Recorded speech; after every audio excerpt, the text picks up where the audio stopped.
Pull me from the edge, show me who I am, made me who I could become. Raise me from afar while I pick myself apart. Oh, my war has just begun.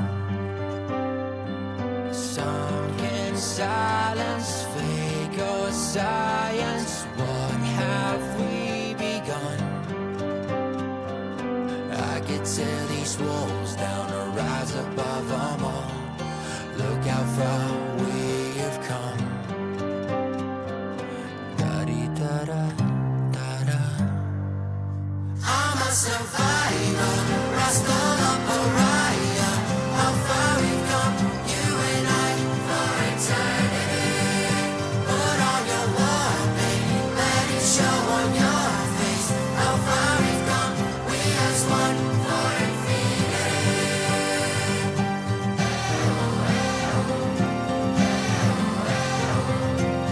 We as one for infinity.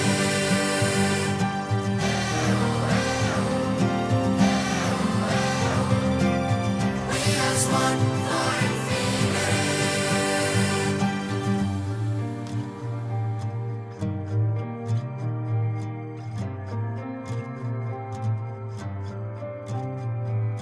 Pouring hand grenades, only one remains. You're the one that stands alive. Deep into the night while you're fighting to survive. Focus has a state of mind. Sunk in silence, fake or science, what have we begun? I could tear these walls down or rise above them all. Look how far we have come. I'm a survivor, rascal of pariah. How far we've come, you and I, for eternity. Put on your war paint, let it show on your face. How far we've come, we as one for infinity.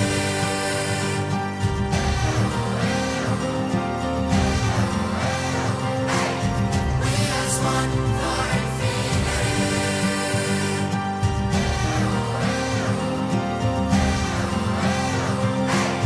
We as one for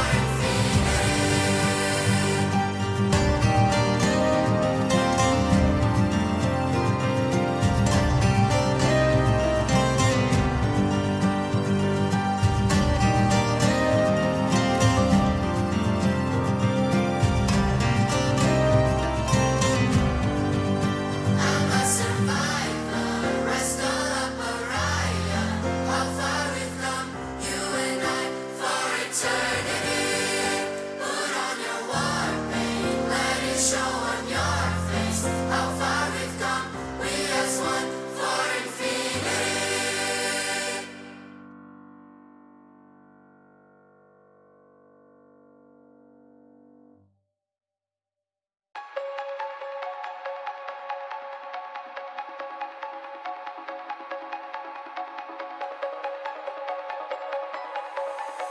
Do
For years, we brought justice to our city.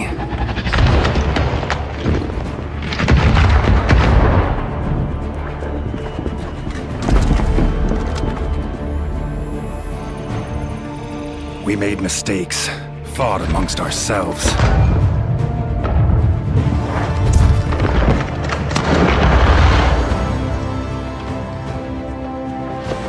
Many of us fell along the way.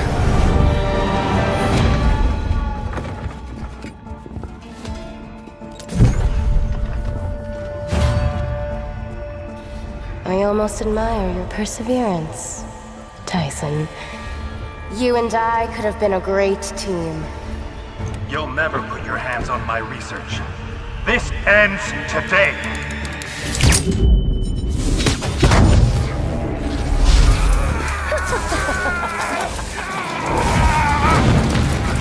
You need to fight back! Sonya is controlling you! No, old friend. She freed me.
Well done, Cheddar.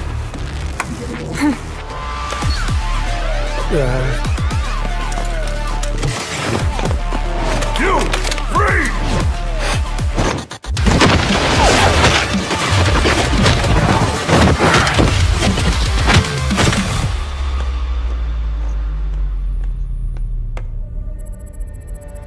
Quite a show. Why waste your talent? Ever thought about becoming a mamba? Double commissions as we agreed. As for your friendly invite, I'll let you know when I feel like it.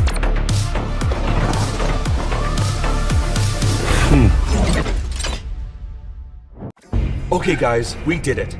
Now it's time to break into the Telosium generator room.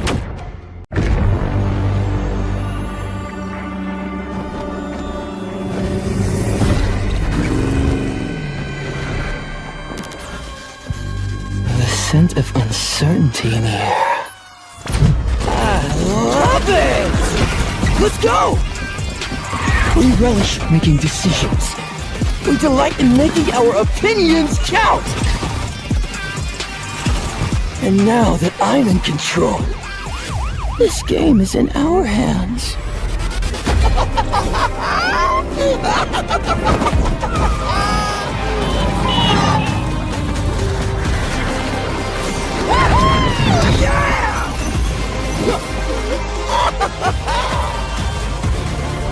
So, it's your call.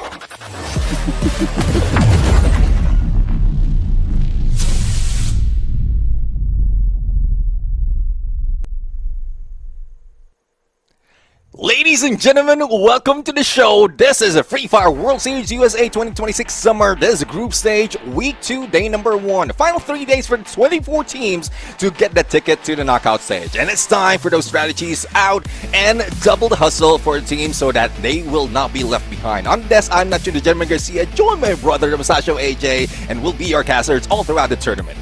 It's pretty easy. All you need to make sure is in the 3 games that you play today, you don't end up in the bottom 5, 6. As long as you can avoid that spot, your chances of surviving this stage increases slightly. Of course, if you are somewhere near the top on each and every single leaderboard of yours from each and every single map, then obviously we're going to be looking for you at the grand finals in itself. But there's no guarantee just yet, Neptune. From the group stage, we take away the bottom 6 squads. We're left with 18. The knockout stage is where we will see the slimming down process to the final 12 we'll have in the competition. We'll walk you guys through the format in a little bit as well. These squads are fighting it out, and I'm having a feeling that the fact that they can't pick up momentum from just 3 games in a day is affecting some of these teams. Yeah, I mean, that's one thing though. From what we've seen in the group stages last week, a lot of teams has been moving up, and it's not everyone has been consistent. It's only a few that has maintained their dominance, like DZ Esports. Two days in a row, they managed to get the most eliminations. So I'm really looking forward to how some of the teams are going to counter that, because it seems like even from the beginning of the match, teams like DZ Esports are not that aggressive. But halfway through, towards the end, that's where they bring on all those eliminations. And you know for a fact that more elimination brings you closer to that booyah. So it makes sure that they get on the top by the end of that week.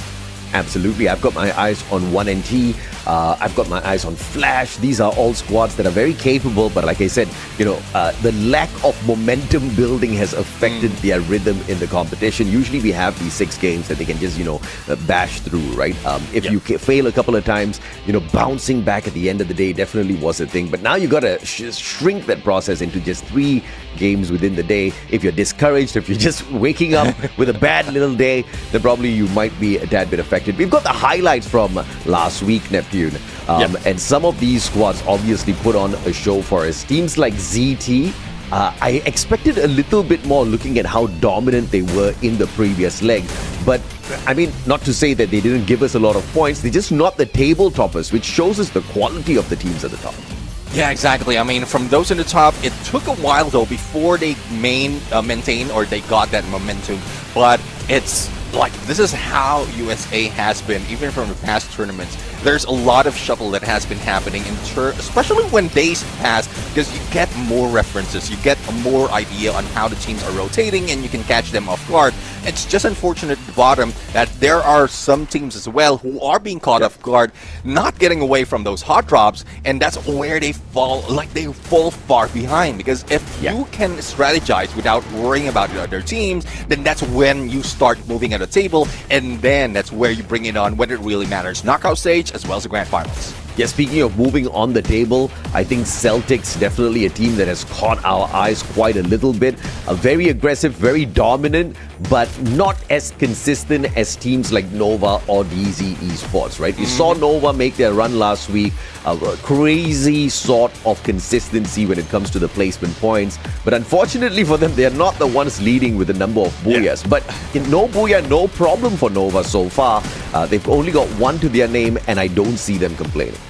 Yeah, exactly. I mean, the difference between DZ Esports and Nova is DZ Esports has been managing it with elimination, and for Nova Esports, it's consistency in being putting themselves closer to the top 3, and that's where we see from both in the spectrum which would work. I know that they're just aiming for the top 18 in the group stage, but with this dominance, if they continue this on knockout stage, then they might be the ones that we're looking at to be champions. Yeah, but if just because you dominate the group stage or dominate the knockout stage at this point of time in the competition, it means absolutely nothing. This is a proper training ground for these squads to really get to know themselves as well as their opponents out there, build that chemistry, build that teamwork, sort out any little problems within their strategy before we move on into the grand finals. I'm talking about these top squads that can guarantee a spot there.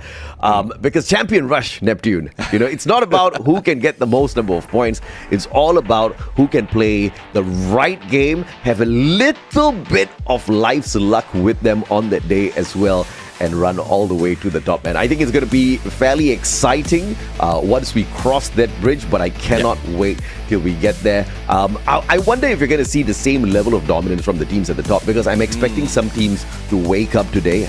Teams like Celtic, I'm expecting maybe 2 Booyahs. I don't know. I mean, 2 Booyahs is good enough so that they can catch up to GCT Arrow, because GCT Arrow is one of the teams that has more Booyahs compared to everyone else. But in the only one with 3. Yeah, exactly. But in comparison to other teams, they're not really showing up that much. There's so many instances wherein they even it doesn't even get to the top 3, but it's that booyah that is important, especially in Champion Rush conditions. So I think that's where practice is coming in. They're trying different approach, different strategy, wherein they can find the final circle and secure themselves a booyah for the grand finals. That's one thing that we have been calling out for the other teams, especially for those who have been showing a lot of elimination but less on the booyah, because it really matters when you get to the Champion Rush conditions. Absolutely. Let's take a look at the leaderboard, Neptune, so the audience can get a little bit of an idea what we're talking about, right? The teams at the top here, obviously we're looking at the top 18 mainly. And if you look at the very bottom, the 24th spot, we've grayed out True Reapers. Unfortunately, due to some unforeseen circumstances, they will no longer be continuing their run in the competition. So we are looking at eliminating 5 more squads, and that's up to the 19th spot. So teams like Royal Tigers, Deltas, Round 1, Fisher Tiger, Crazy Minds, they're in hot soup if they don't step it up, and I'm actually a little surprised to see Royal Tigers down there at the bottom, struggling for survival. They've got a decent fan base. They've got a lot of people riled up in each and every single one of these matches, thinking they're going to dominate, but they're not showing up just yet. I do expect them to wake up this week, because we've got a lot on the line. We've got $35,000 on the line. Yeah, I do agree. I mean, if you will be aiming for that piece of your prize pool, you need to get onto knockout stage as well as into grand finals, because those are the only teams that will be getting pieces of those prize pool, unless you are the eliminators of the squad. Because every day in the group stages moving forward, we now have the $375 the team is getting. And as I mentioned earlier, DZ Esports, twice in a row, they managed to get that after Zeus Esports. Absolutely, man. DZ Esports has been looking very impressive alongside Zeus when it comes to the eliminations, right, Neptune? We see the charts being topped by these 2 squads. I mean, the battlefield has truly been dominated, and if I'm not mistaken, Zeus even missed out 1 game. If we were to even the playing ground with the playing field with the number of matches, I don't think DZ Esports is going to be sitting in that number 1 spot, and I don't think Zeus is tickled by it. I say dominance doesn't matter at the grand finals, but at the same time, dominance does matter, because a very big part of our game is getting those eliminations, my friend. Yeah, I do agree. I mean, if you're aiming for Champion Rush condition quite early, if you can get those much elimination, and we see that from last week. I mean, we've seen the most elimination that we have is around under 20 plus points. So and that's why I'm excited about seeing teams in USA, because this is where you would see that much of points being dragged in one game. Yeah, absolutely. I totally agree with you. Now, I am still, of course, very, very sure that some of our audience are not too sure how the format of the competition is running so far, because we've got a ton of squads, right? We already eliminated 6 and we still have 24. What kind of mathematics is this? Let's walk you guys through. We are at the moment in our group stage. Group stage has got 2 weeks. We have got all 24 teams in now 23 in participation every single day. We will have the first 2 groups go at each other in the first 3 games, and then the second 2 groups in the final 3 games of the day. So overall, they will play a total of how many games, Neptune? 36 matches to be completed in the group stages. Thank you for the quick math. Point system as usual. You hit the 12 points if you walk away with the booyah. 9 points for placements for that second spot. You know how it works. You minus off 1 point for each consecutive position you take on the leaderboard. Down at the bottom, though, you get nada. You get no placement points at all. But eliminations, this is where, once again, teams like DZ and Zeus have been dominating. Every elimination gets you 1 point.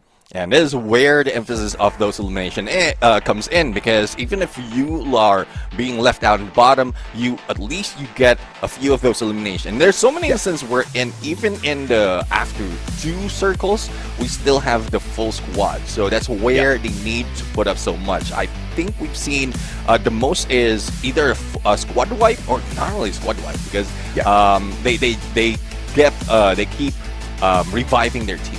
But at least 4 to 8 elimination before they get eliminated. That's where you want to put your threshold. But again, if you can survive, why not? So just don't be taken out too soon. But it's getting really gruesome right here, especially as a day goes by. Teams are finding out rotation of the top dog, rotation of those bottom feeders, wherein they might look like easy target, and they need to pull away from that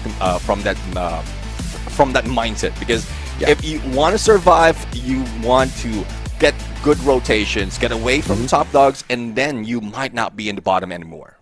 Yeah, that's absolutely true, right? I mean, I think some teams are struggling to figure out their own pathway to that final circle, be where it may be on that battlefield in terms of their own rotation, and having to adjust those rotations to squads that they want to avoid out there is now the brand new challenge. And you have to do it, man, because if you're a team that qualifies for bigger stages like the Esports World Cup that MiaCorp is already going to be sitting on, you got to figure out those things, because those big monsters will chomp you up, man. You will stand no chance. But of course, as we go through the maps today, first 3 games, it's going to be Bermuda, Solara, Nextera. That's going to be for groups B and C.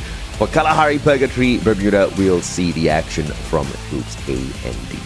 Yeah, we're starting it off with the same set of maps from last week, and then a different set of groups. But in totality, everyone would be just rotating out of these maps that we have. So really, really looking forward to how they are making it work this time, because again, this is the double round robin wherein they matched against these specific groups. It's just how those adjustments work this time around.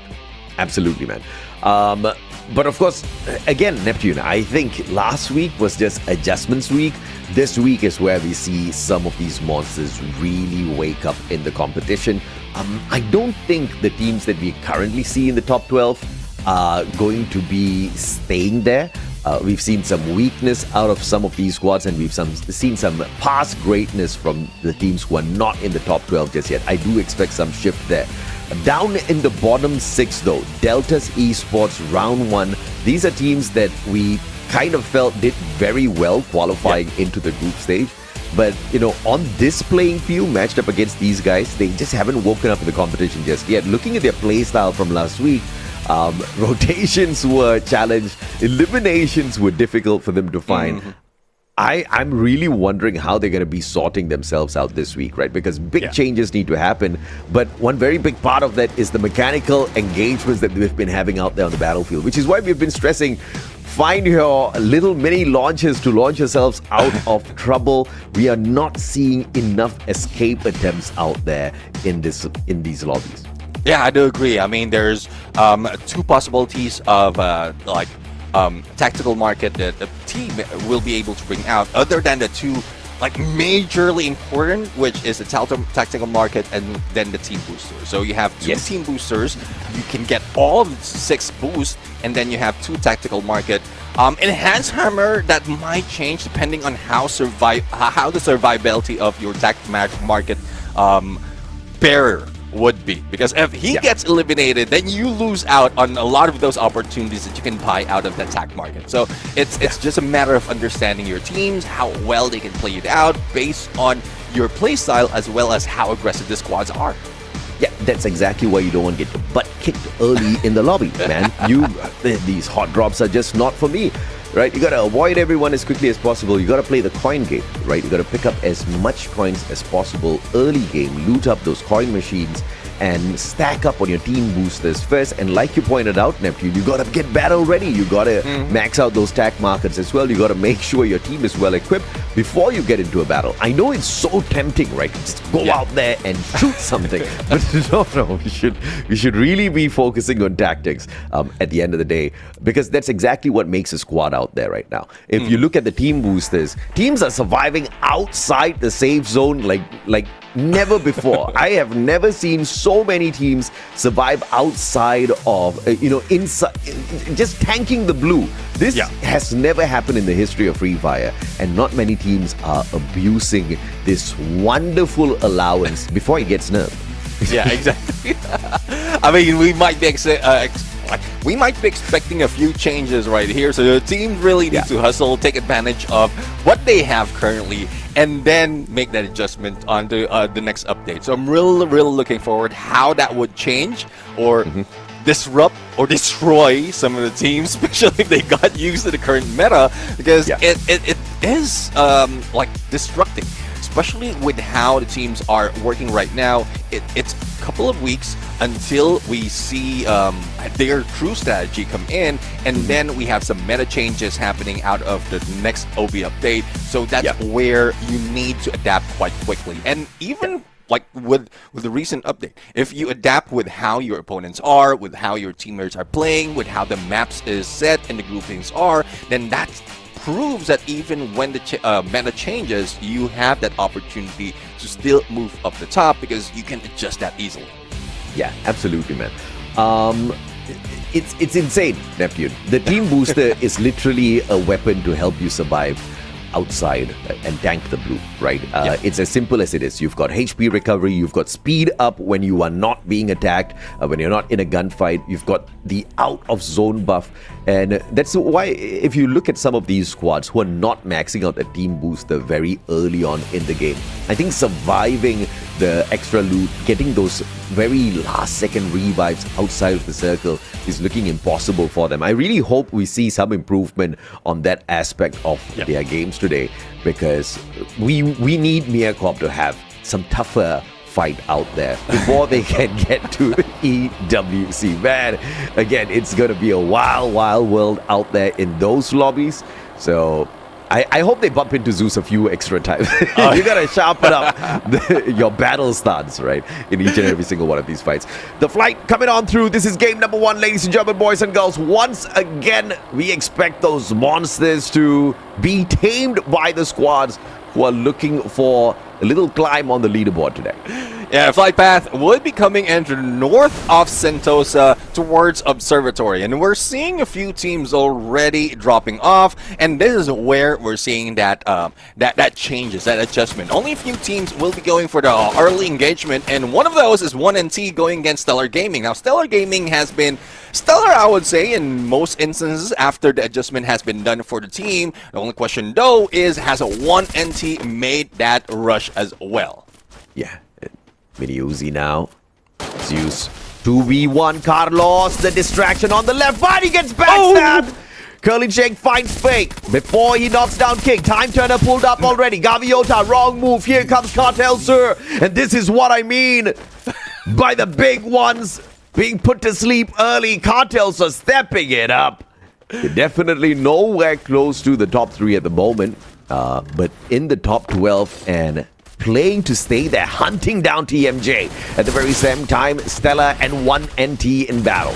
Now let's see now, Stellar. Let's see if they can completely annihilate 1NT. 2 down already, and Chris will be shot at, eliminated. Great shot with a Winchester coming from Snay. But the only question though is, will they be able to confirm those? Because Stellar has managed to go for the pickup already. So 3v1 situation in Sentosa, and we still have yet to see the final player of 1NT. And there you go, the 4th elimination for Stellar Gaming. A revive has been done, and we still have the squad fighting through. But the question remains, will they be able to find a vending machine, or do they have enough coins to bring their teammates back?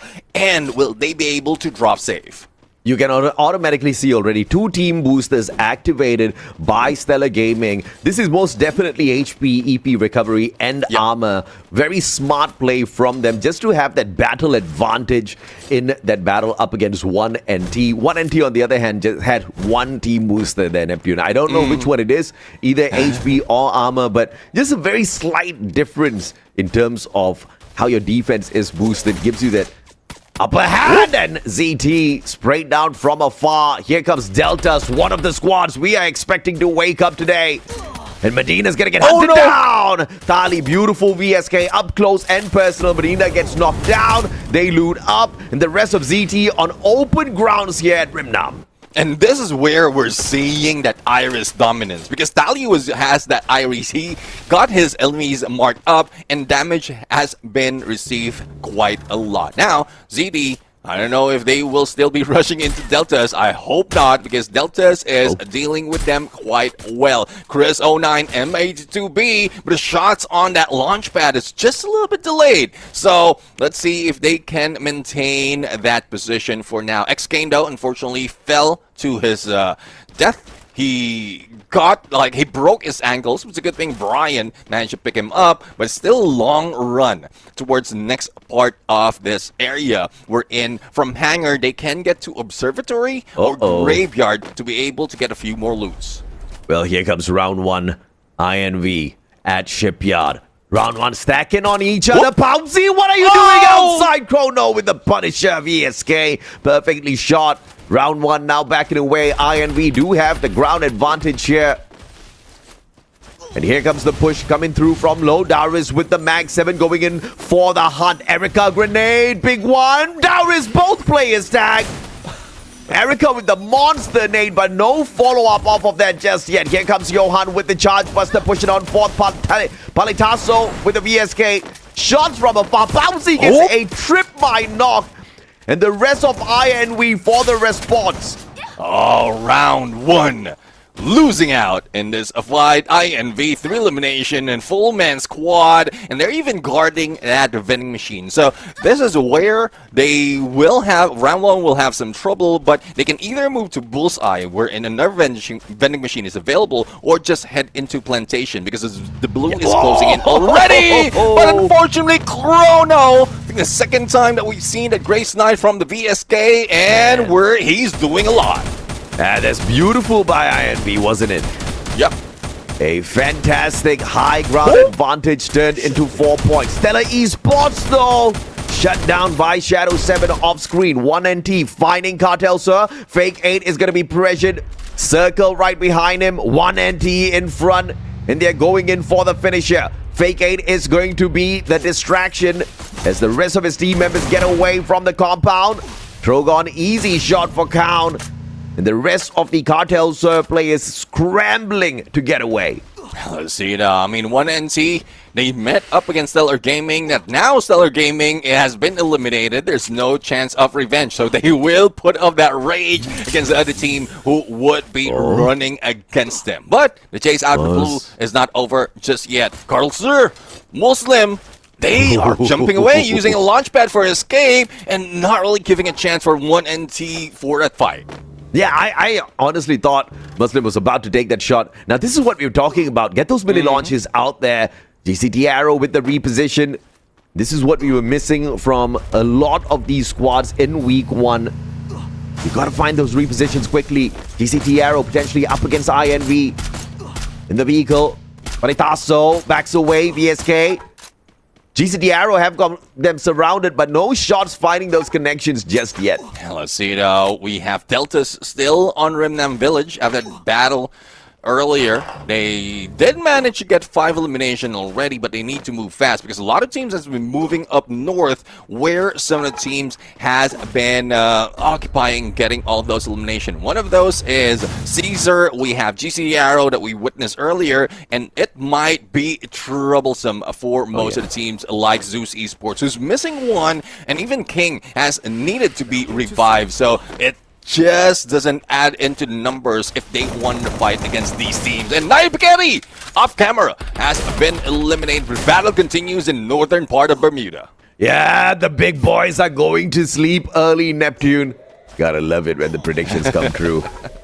Naipakeri out. Zeus gonna say hasta la vista. Gaviota very low, 60 HP. He uses the Valiant Dash to get away. Can he get to the vending machine in time to bring his buddies back? He's got some cash on him. Vehicle. But he's got a tuk-tuk.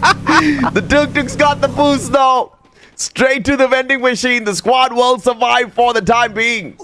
Yeah, it does have 12 medkits on him, so even as he drives, he can heal himself up. So it's saving grace for the team. GCT Ardo, I mean, after getting in for that for that rotation, they head up north, and now they're continuing the rotation from Shipyard, Bullseye, and now Observatory. The only question though is where will they be going? I think they're one of the team who has the binoculars. They can scan out hangar. And if they see no one in there, they can use a launch pad to just get in there inside the next phase of the circle, wait for unsuspecting teams that they can eliminate. Let's see what the Shadows have and work off of this one. Sending the UAV out is to get some extra information. That might just spot the plays of Zeus if they get lucky. Shadows have been looking for a potential reposition here depending on where this next circle takes them. We'll find out in a couple of minutes. Deltas looking for the defense here as well. Everybody's just waiting for this next circle now. Yeah, I do agree. And Deltas is one of those that needs to wait for a few more seconds before they make a rotation, because Tally is now tagged with that hit list, and they know exactly the general location of the team. So they need to be careful. It might have been Zam team who triggered that hit list because they're the ones close or nearby, but if they make this shot, then there's a chance for Deltas right now to go for the push and get a few eliminations in before they manage to before they wait for the rest of the teams to move in. But Zeus Esports still in trouble. But it's a good thing that Curl and Shake managed to go for a shake and bake. The only question though is, will they let INV survive? Oh man. Oh, this is a 3-way battle. 1NT on the way in as well. Zeus Esports still here just by the vending machine. INV taken out of the equation. Zeus hitting back big. Just when he thought the monsters were about to go down, Gaviota brought back 2 of their players. King on that high ground, had the AWM early. And INV just wrong place, wrong time up against a pissed off Zeus on recovery. Just had to get taken out super early. Now Cartel Store backing away. GCT Arrow looking for the hunt. There is a vending machine to secure if things do go south. Oh no! First grenade hits perfect. Second one bounces off of the ceiling. Colado going in for the push. And that is the mini launch escape we are talking about. Carlos gets away the nick of time. Yeah, they did manage to get away. Gaviota though still in a roll with an M590. 2 eliminations already for the guy. And TMJ, will he be able to make that rotation? Gaviota for the chase, but Ice Grenade slows him down a little bit. He needs to go for that booster, be able to recover and debuff himself. But Zeus Esports, they need to move. They need not to worry so much of eliminating the full squad of INT, because some of the teams might be seeing them as they approach the next phase of the circle. But King and DMJ doing quite well in combination together with Gaviota, and that's what I love about Zeus Esports right now. They don't go around solo, other than Gaviota, who really loves going for a solo mission, but they just group on the perfect timing, even if they're only dealing with one player. Absolutely, man. What a recovery. Yeah, the big boys will go down today, Mustachio. Just not us, says Zeus. That's fine by me. I like it. If they can show us what a perfect recovery looks like from almost being wiped out to now back in it. 7 eliminations, not only their own loot, but everybody that tried them. The whole squad of I and V that picked up those precious loot. Well, Zeus just says thank you. Thank you for your service. Thank you. Thank you indeed. Oh, Shadow 7. Sanchez is back. And there's no shaking around in here. King tries to go for the catch. And unfortunately, he's a little bit too late for the party. Now, Sanchez 7, will he be able to take that shot against Gaviota? He's out in open. And Mango 7 will try go for follow-up. And there goes Visa Goat. For a shot with a Car 98. A lot of these players coming from Shadow 7 is bringing in those long-range weapons, and this is where we see them dominate. From the aggression from afar is where they're best. Let's see if they can make it into the circle now, because they've pissed off enough people already, especially Zeus, who have to recover. GCT Arrow, 5 eliminations in hand. Cartel Sir, this is the rematch, but Muslim up there on top of that roof. Can he make a difference with the AWM in hand? Darius gets knocked down by the circle. 1 NT knocked down as well. These boys need to use those med kits, but those shots combined by the blue. And the lack of a team booster take them down a little bit too early. Falopio, M590 looking for the circle around with Colado. 2 players of Cartel Sir down in the dumps. And GCT Arrow sorting that out with the pressure of the blue. Let's see if they can get in. A lot of teams has been clumped up onto the north right now. Caesar! GG definitely for this game. We've seen a lot of a few more elimination coming from them, but survivability really needs a little bit more work. Delta is just hanging back, waiting for the opportunity. They might be going for backstab, especially with GCT Arrow distracting some of the teams, but it is Zeus from above trying rainfire against GCT Arrow. Yeah, can't they get it though? GCT Arrow now caught in a little spot here. They can't shoulder boost and get out of this pickle. They're choosing to go through the players on the side of Zeus, and that was just a terrible idea. King Gaviota just walking through them, no problems whatsoever. Curlin Shake, a monster in a situation like that, and now ZT could just be the next victim for Zeus. 10 eliminations in hand. Neptune, they're just warming up. They're just warming up. I haven't seen any Bolt Maker just yet, so this is the best time for them to use that if they have it. But it's just unfortunate for the other teams who will be going against Zeus Esports right now. ZT might be the ones falling behind. And it's Zeus Esports on the ground. Surely Curlin Shake. He needs to recover. He needs to move fast, but he needs to be quiet. He can bait in deltas to go against ZT, but that is quite risky for him. Misses that whole thing there. Zeus, one final survivor. ZT falling victim to a little bit of third party in there as well, but the recovery is sharp. Shadow 7 being entertained by deltas from across the battlefield as they try to wait as long as possible before making their way into this next circle. Don't want to waste too much of those resources. Those glue walls are going to be very precious within the next zone. ZT has used up a ton of them already.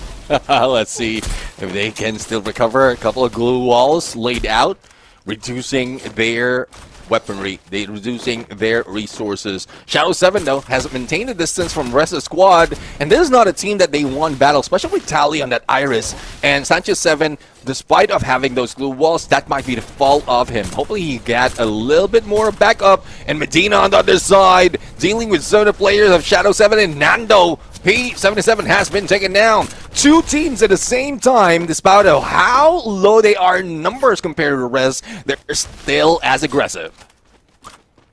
Yeah, but CT now has to be careful. Shadow 7 focusing on the right squad here as far as ZT is concerned. Medina under pressure. But Shadow 7 just not at an angle where they can pressure Team ZT. Delta's trying to take advantage, and Tali will find the shot. Nailing the player.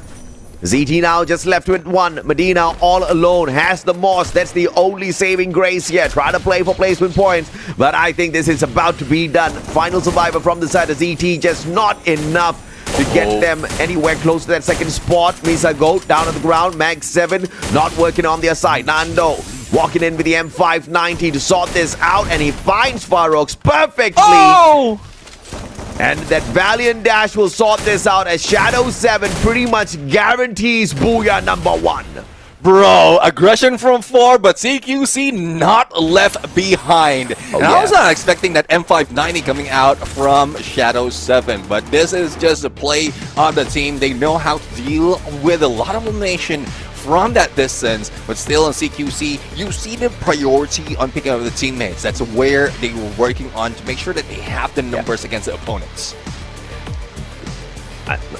This is exactly what I was looking for, Neptune, for the big boys to be put to sleep, for the teams who are at the bottom to really hustle. I mean, where's Shadow 7? Very close to the bottom 6, right? They definitely needed to step it up, and they bag a booyah for themselves, really increasing the number of our unique booyah holders extensively in this competition. I mean, it's one of those lobbies where you see so many good squads out there capable of surviving to that final circle, which means that it's anybody for the taking, right? In order to squeeze themselves into that grand finals, it's going to be a rough fight, man. Let's see if or not Shadow 7 can keep this up. Deltas as well, who were literally in the bottom 6, hustling to stay alive quite a bit in that battle. You gotta love how they played the game of survival. Zeus and ZT, on the other hand, I think even though the odds were not really on their side, they managed to survive so many of these instances where they should have just been wiped. Yeah, I do agree. I mean, there's just so many instances wherein they manage to recover. I'm really looking forward to how well they can play it out, especially with some of the teams really enraged with them losing out, with their team losing out. But I'm really loving as well that some managed to recover or made those adjustments from last week. You did point out we were adamant on them using Launchpad, and we've seen a lot of those, even in rotation, even in entry and exit. So I'm really liking that they are making those adjustments. Yeah, absolutely. And I think it's just going to make these lobbies so much more competitive. I'm already seeing the level up game after game, week after week, and I'm very thankful for that, Neptune, because it definitely shows that the region is serious enough that they want to go out there and dominate the world of Free Fire. We just haven't seen a little bit of the consistency from the bottom squads, but there are some teams who are fairly consistent in their work out there. That's Zeus Esports. In this game, I wouldn't say it's their best. I would definitely say it's their warm-up round where they got pressured quite a little bit, but the recovery again and again and again was really impressive. And one thing I'm I'll say missing out a lot is INV Esports. They had a lot of they were at some point the elimination leader, but their rotation, they were caught off guard, and that's where most of the team has managed to put pull themselves on the northern part. A lot of engagement is happening, but INV didn't capitalize on that. Just waiting in one part, even if blue's closing in, they can manage to survive with those team boosters. So they need to make it work onto the next map. Yeah, absolutely. And ZT just didn't have the numbers to survive all the way through, and as anticipated, they just wasted they were forced to use a lot of those glue walls in the battle just before entering that final zone, which they should have kind of looked out for initially, right? Because you have to be prepared for that final circle, which was going to be on the open grounds. But the MVP that managed those glue walls really well, all thanks to the coda, without needing to depend much on the defense, just with the pure information, backing away and on that perfect attack. AC-80, the weapon of choice this time around, with the Aurora Vision, farms 5 eliminations, 4 assists, 1,848 on the damage. Is this the highest we've seen? No. But is he a rusher? No. He is actually the support player of the squad. So it's a very impressive stat coming through from Nando. Yeah, I do agree. I mean, there's a lot of supports right now who's making it work because you need to catch up with your rusher. You need to catch up with who's leading the pack in the front line. And with that movement, gives you more opportunity to get a few of those finishers as well. But when we go into the head-to-head right now, so we have Nando P77 with 5 elimination, but the damage, this only shows that it's him confirming all those knockdowns. But Chris 9 is something different. For each elimination, he racks in at most 1,000 damage. So it's more damage coming from him. Even the headshots was on point with 3 and then 1 assist. So that's just the difference between the two. Yeah, no doubt, man. Overall stats here, 63 eliminations in this game. We definitely saw some very careful plays out there. Not a lot of engagement. And through those 63, Shadow Esports walks away with a total of 12. Not a very heavy game. It's a game of the underdogs waking up and the monsters not really stepping up in this first game. Thank you very much, monsters. Please keep sleeping. 33 total rescues, 92 total knocks. Again, not a very heavy stats game, but I love this.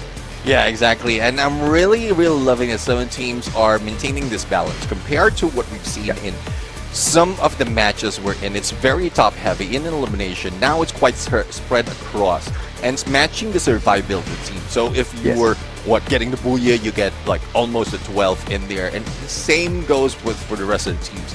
Zeus Esports, one of those that is an outlier. They didn't survive longer, but we've seen how well they play it out, especially in CQC. They're the ones where Caesar is trying to pull a surprise, but they were the one, like Caesar was the one caught off guard, especially in that wall and that fence, wherein Zeus Esports was just waiting with that M590. It's really deadly when the teams get on CQC. Absolutely.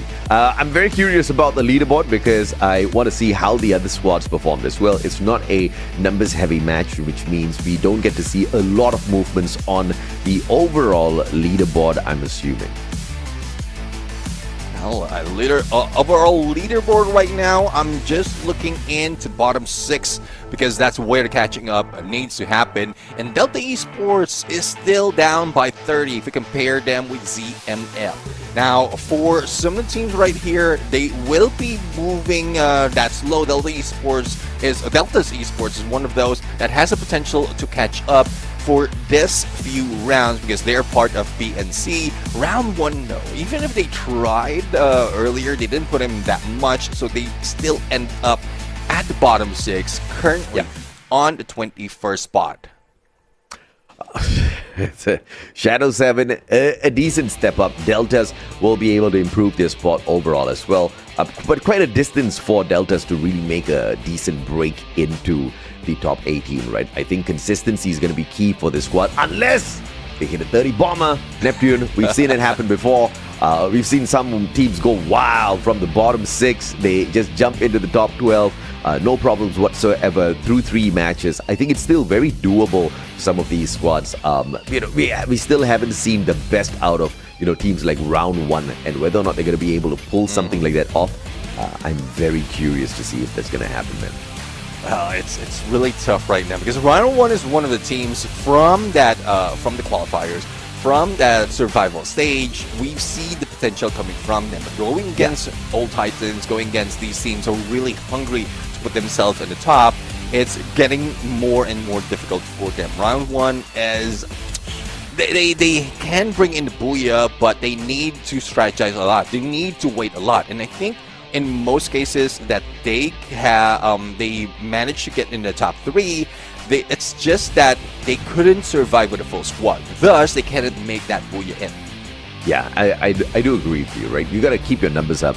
You got to play those vending machines. This is where your rotations really come onto, into the conversation. In terms of rotations, compound to compound, you got to stick it close to make sure you get to bring back the rest of your team members. And we've seen some of the snipers be really good at pulling this kind of a play off.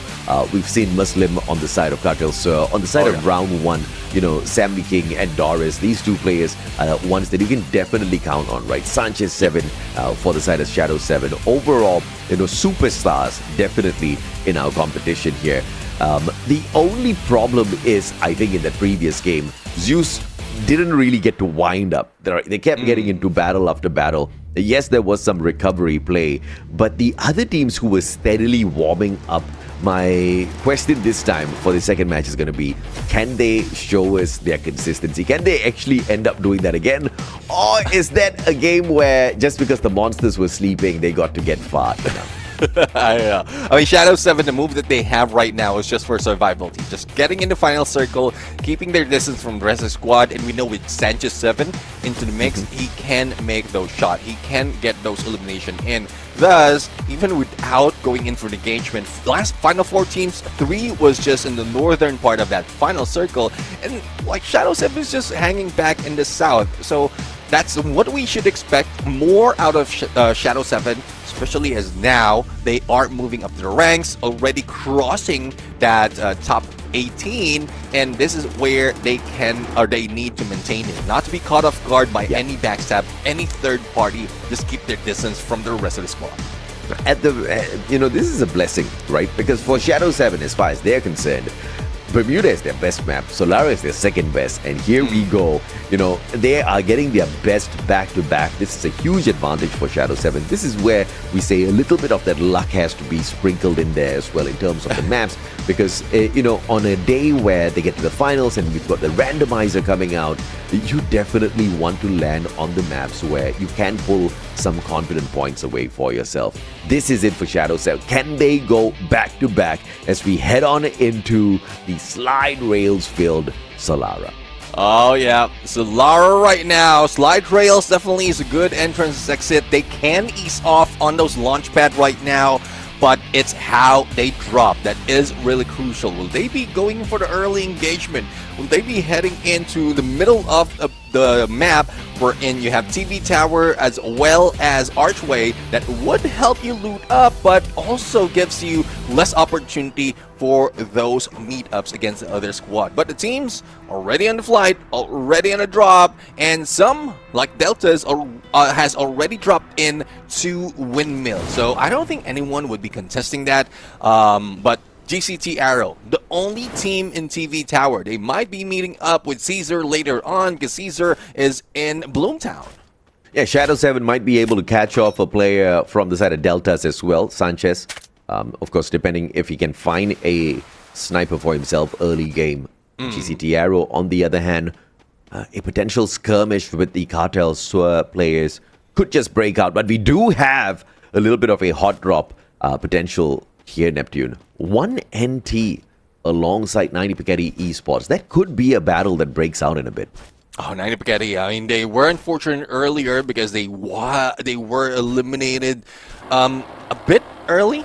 Only 2 points for them, and we didn't even see them fight that much. So hopefully 90 Piketty will show that aggression this time around. There's little to no problem for them because I think 90 Piketty has done so much already that even if they lose out on a couple more games, they can still stay on the top 12. And hey, this is the battle I was talking about. 90 Piketty up against 1NT. Count taken out of the equation already. Max 7 played perfectly by NA. Fabian now hunted down by 2. NA needs to turn around. Cord gets the knock and pulls the 180. Fabian pressured by Kenny as well. That's the launch pad that we've talking about. But he gets sprayed out of the skies. Doesn't get to get away, but Chrono already scurrying out of there. But he is going to be hunted down by the 90 Piketty squad. I don't think Chrono has got anywhere to go unless he can get to Bloomtown on the double here. Shot at. This is Zeus up against Deltas in. On the other side of the battlefield, Curlin Shake will be able to take one player out. Chrono finding one. Dude, INV is just getting involved in this now. Yeah, I mean, INV has a lot of contention. It's a good thing that they managed to bring a few of their teammates now. And Chrono, despite of being solo for a few moments, the rest of the squad is now going for regroup using that vehicle. Chrono spotted even with remorse, but King caught off guard. Chrono has that cord. More firepower, more bullets, and NA is just coming back. Now, it's revenge mission, but ZT would say otherwise. They want to dip their fingers into this fight as well, and they're feeling the wrath of the aggressive INV. INV versus ZT versus 90 Piketty Esports, but 90 Piketty saying, I don't want any part of this. Quickly backing away. ZT does not get that chance. Medina all alone and brings back the full squad with the Morse. Stealth bites in full play.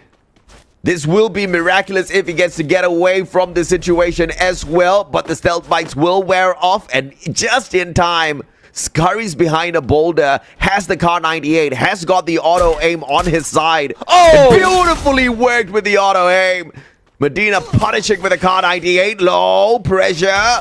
Just one more glue wall in hand. That's the last glue wall, Neptune. And Medina gets out of there. Man, this guy. Yeah, it's a good thing that he has a glue maker who can manage to stack up a few more for him as long as he can buy a little bit more time. But the battle continues. 1NT against ZT. ZT is one of those who were in trouble earlier after Medina managed to clutch a triple revival. UAV being used. 2 has been spotted already.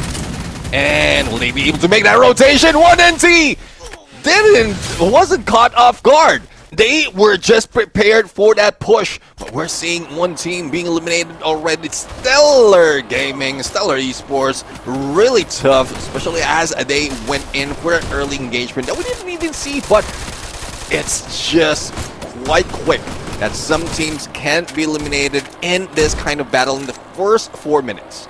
Yeah, GCT Arrow for eliminations in trying to take out another squad from the equation here. 90 Kenny up against INV. This is the rematch. Heavy King down on the ground. Time Turner pulled out, but Kenny stepping out of the Time Turner to go in for the pickup, but will fail miserably. Not NA all alone. Has the vending machine right beside him, but the man is broke. He needs those coin machines. He needs some eliminations, but the last thing he needs is to get taken out. And the stealth bite's going to come on through. 400 coins. He can at least buy back one player. Well, let's see. I mean, you need to make some full rotation outside the zone to gather a few more to save at least 2 if you want more survivability. But ZT and 1NT, battle that has been happening, but a shot with that double revolver. M1917. Brian was just on point for elimination already for Zam team, and there's really little trouble that is ahead of them for the moment. They just need to recover, get a few more loots, as well as make that rotation. In a few seconds, we might be seeing that closing in the first phase of the circle, and all we have to do is wait for the next phase to show up. Medina again, stealth bites. Just flanking off towards the left, making sure the high ground advantage is maintained on their side as they get to Archway. It's a 1 horsepower vehicle there as well. I'm sure they'll be able to reposition with that later. Shadow 7 spotting our deltas. Double, triple blue wall just to play survival. 180, Nando just too good.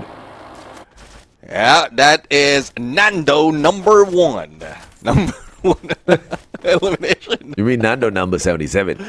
Nando number 7. I mean, it doesn't sound like the song though. But anyway, I'm not sure if you know the reference. I might be a little too old for that. But here comes ZT and Shadow 7 being caught off guard. 1800 on the coins. Easy for Sanchez to go for a revival and then Celts bite out of there. He needs to go for the backup though. Medina caught off guard. Will he be able to finish him off? He might be the ones that will take the rest of the squad out for Shadow 7, but even his stealth bites, he knows exactly where it is! And up close and personal, that's no getaway from Sanchez 7. Yeah, but we're not going to cool down just yet. Here comes 1NT to tag in this time round. Shadow 7 under pressure. No players taken down just yet. INV on the other hand. Well, we're just jumping battles, aren't we? Well, it's just that Shadow 7, they couldn't even recover in that fight, and there's a few teams already hearing those gunshots. Archway is one of those that mostly are occupied, even if it's not in the circle, because of the plenty of entry and exit that you can use out of this compound. Oh no! M24 couldn't even let Brian land on the ground. Nah, man. Too good. 16 eliminations. INV kicking some butt. I mean, we talked about Zeus, DZ with those eliminations, but this guy, Paletazo, 2 eliminations.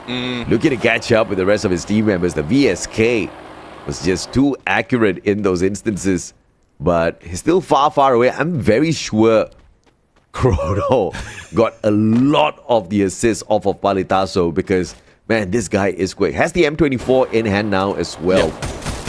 The squad is looking solid for the next circle. 1NT on the other hand picking up elimination number 4. And the next contenders, INV up against Cartel Sir. Let's see, INV. I mean, I know how hungry INV is because they had 7 elimination, one of the elimination leader from the earlier fight, but they got eliminated with only 3 on the placement point. So overall, they have 10 points from game number 1, and now they want to equalize their average. So they want to balance out the average. Getting a few eliminations here means that even if they are taken out, they still get a few more to their side, at least like 15 per game on average. Ultra airdrop. You know what the aim is going to be there. Shadow 7. Long rotation round. Vehicle. 90 Piketty. It's playing side of the hill well. INV low. Oh, used up his Valiant Dash too early. Does not get punished by it. Zeus quickly recovering the situation. Glue wall melters laid out here by low. M590 in hand. Curlin Shea could not get away from him, and INV is about to send Zeus packing, but Gaviota says not yet. Mag 7 turns things around just for a few seconds. Zeus actually holding their ground up against INV. Yeah, I do agree. I mean, I'm just looking where Baltosa is, as well as Chrono. A little bit distance, and that's one trouble that you have if you only have one front liner. And Erica goes down. Gaviota, King. This might not look good for INV.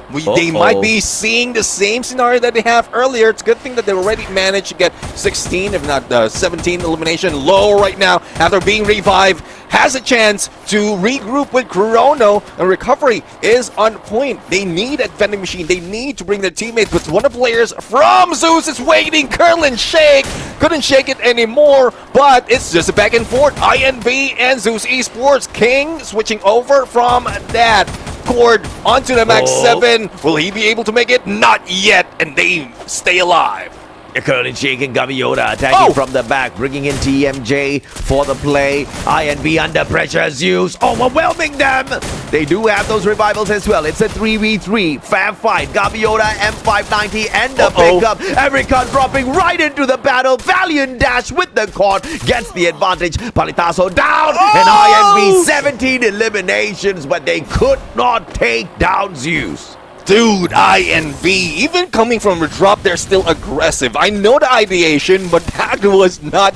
I think that needs to be scratched out of the plan. They have a lot of elimination already, yes, that's given. But if you want to survive, at least drop far away from the rest of the squad. Wait for that opportunity for Zeus to get out, and then recover later on. There's still plenty of teams. We're still early into the game. We're halfway through the game, but that was just too careless for INV. Careless indeed, but Colado, everybody getting pounded down by these grenades. RGS 50 annihilation in the M249. The cherry on top. GCT Arrow showing us the numbers as well. Man, I think the teams got pissed that the numbers were pretty low in the previous game. They are putting on a show this time round. Deltas versus Shadow 7. This time, it's not a final battle in the circle. It's going to happen a tad bit too early. One of them go down here. Ultra airdrop try for Deltas, and that turns sour. Shadow 7 catches them off guard. But the vending machine camp here for Chris gets the player right back in here. But Zeus on the way in as well. Shadow 7... The Predators now about to turn prey. Ow! Shadow 7, Misigo try and go for heal pistol. Just make sure that there's plenty of time for them to recover. But King, a little bit too close.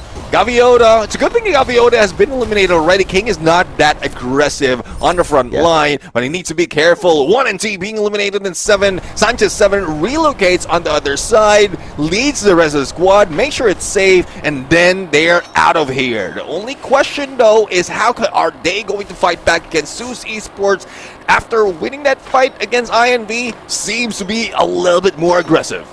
Absolutely. Zeus showing us that just because the underdogs start to wake up doesn't mean the big boys have to sleep, man. We can both perform, and let's try to fight it down in that final circle. 3-way battle now. Round 1 joining something that's about to turn messy alongside Deltas, but Deltas just didn't have the numbers. Sammy King taking him out of the equation. Now Zeus going in for the attack. Curlin Shake. Pressure. Round 1 out as well.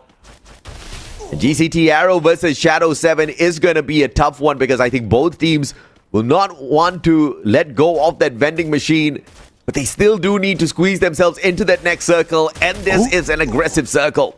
Yeah, definitely. I mean, it's a good thing that they have the stealth bites, but I think it would expire before they even reach that front line. But Sancho 7 finds cover. They might be cutting GCT Arrow's approach. And there you have it. GCT Arrow trying to fight back against Shadow 7. Mingo is already down on the ground. Pickup can be done, but Blue's eating them up. Zeus Esports against Caesar, and Caesar's the one being cut up. Yeah, absolutely, man. I mean, Caesar just stood no chance in that situation. Already down there in the defensive spot. But now time turner play. Gaviota knocked down. King just not getting close enough to get the finisher in. And Caesar with the squad recovery. TMJ backstab. Gaviota finds Fake 8. Darius turning things around with the Max 7. But just not enough. VSK just trying to chop the guy down. But Darius punishes Girl and Shake as well. Caesar surviving through Darius. Gaviota taken out, but just TMJ try to equalize things here. And Zeus about to be sent packing because Darius is on fire with the Mag 7. Mag 7 is on fire on his hands, and Shadow 7 will be taken out. The battle from outside of blue, especially in this late of a position, is not worth it. GCT Arrow, full squad, 12 elimination. And let's see if they can get the booyah this time. Will they be able to push through? They have the numbers. They can take advantage of that, but they're still dealing with Darius and Carlos, and we've seen how well they are, even the surprise hit. So if they can wait for the opportunity, just isolate them one by one, then Caesar might be able to get his booyah. Caesar just tried to shake off Zeus earlier, and it just worked out perfectly, man. The time turner coming in perfect for Caesar once again. Carlos 9 down on the ground. Darius backstab, but this time runs into Pelon with the AWM straight to his face. And GCT Arrow walk away with a booyah in such a chaotic lobby. Yeah, that would be their 4th booyah overall for GCT Arrow. This is what we're talking about. I mean, you don't have to be that aggressive. Well, GCT Arrow was that aggressive, but you've seen a little bit of pause from their gameplay, from their rotation. Yes. They're just aiming to be the full squad on that final circle, and priority is still that recovery. Priority is still to pick up their teammates, make sure that they run as a group, and position themselves based on their plan. And this is why GCT Arrow has been getting all those booyahs like all throughout this group stage. Yeah, but the MVP in that final circle was Caesar, for sure. I mean, they got ambushed by Zeus, who wanted their defensive spot. I think there was a slight mistake made by the Caesar squad in terms of where they were holding. They were the first squad there, and they wanted to hold that high ground advantage on the roof instead of sneaking onto that second floor, which is a little bit more safer. Nobody checks the second floor because it's too dangerous, right? And you just find the players on the side of Zeus just flying on in, getting the knocks onto their players.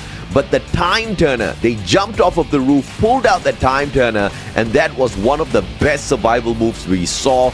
They used the time turner again towards the end, but this time the circle making a difference in that final play. But catching up with the initial bout of this battle, this time ZM team just didn't manage to walk away with a lot of these numbers. Yeah, I mean, they have 1 placement point, 5 on elimination, and we're expecting that they can pull those aggression, because out of the survival stage, this is one of the teams that has been aggressive all throughout. And, well, in comparison to Stellar Esports, Stellar has been delayed, but we've seen aggression coming from them. But ZM team, we didn't expect them to be slowed down in a game just like this. Yeah, but it was a very, exciting lobby to cast over for sure because of the action that was breaking down. And I think overall, cleaner fights we are starting to see out here, Neptune. I think the teams are starting to find a decent rhythm, the chemistry, they are bonding well with each other overall. But this fight for INV, I thought this one was just an ego challenge, right?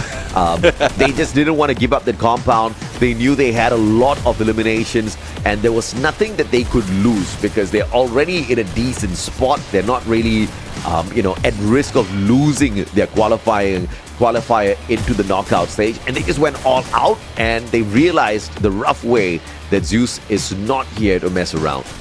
Yeah, I mean, we even see that from the Bermuda map we're in. Zeus Esports and the CQC, they just know how to position themselves. Yeah. They know how to locate their opponents and then find a way to push them, isolate them, and then beat them down. Even in this final moment, were not rushing in, finding perfect opportunity for them before they will go for the jump, and then that's when they beat them down. I think there's 3 teams, I don't think there's more than 3 teams, but 3 teams getting more than 15 eliminations. That's crazy. And Colado walking in here with a solid build on the active and passive skills. You gotta love it. He is the Grenadier and he's also the Rusher, so a dual mode player here, dual functionality on the front lines. He's got the Zane with the extreme encounter. He's also got the Alvaro for the split bits combined with the Pet Beast. Then Nikita and Shani, extra gear for the rest of their team members on the recovery, and it's gonna hurt when his shots connect with you. The M590. Ooh. Overall 9 eliminations, but up against Chrono, like I said, man, I think 3 teams got more than 15 eliminations. GCT Arrow and INV, both of these squads just led by these monsters who had a damn good run in this lobby.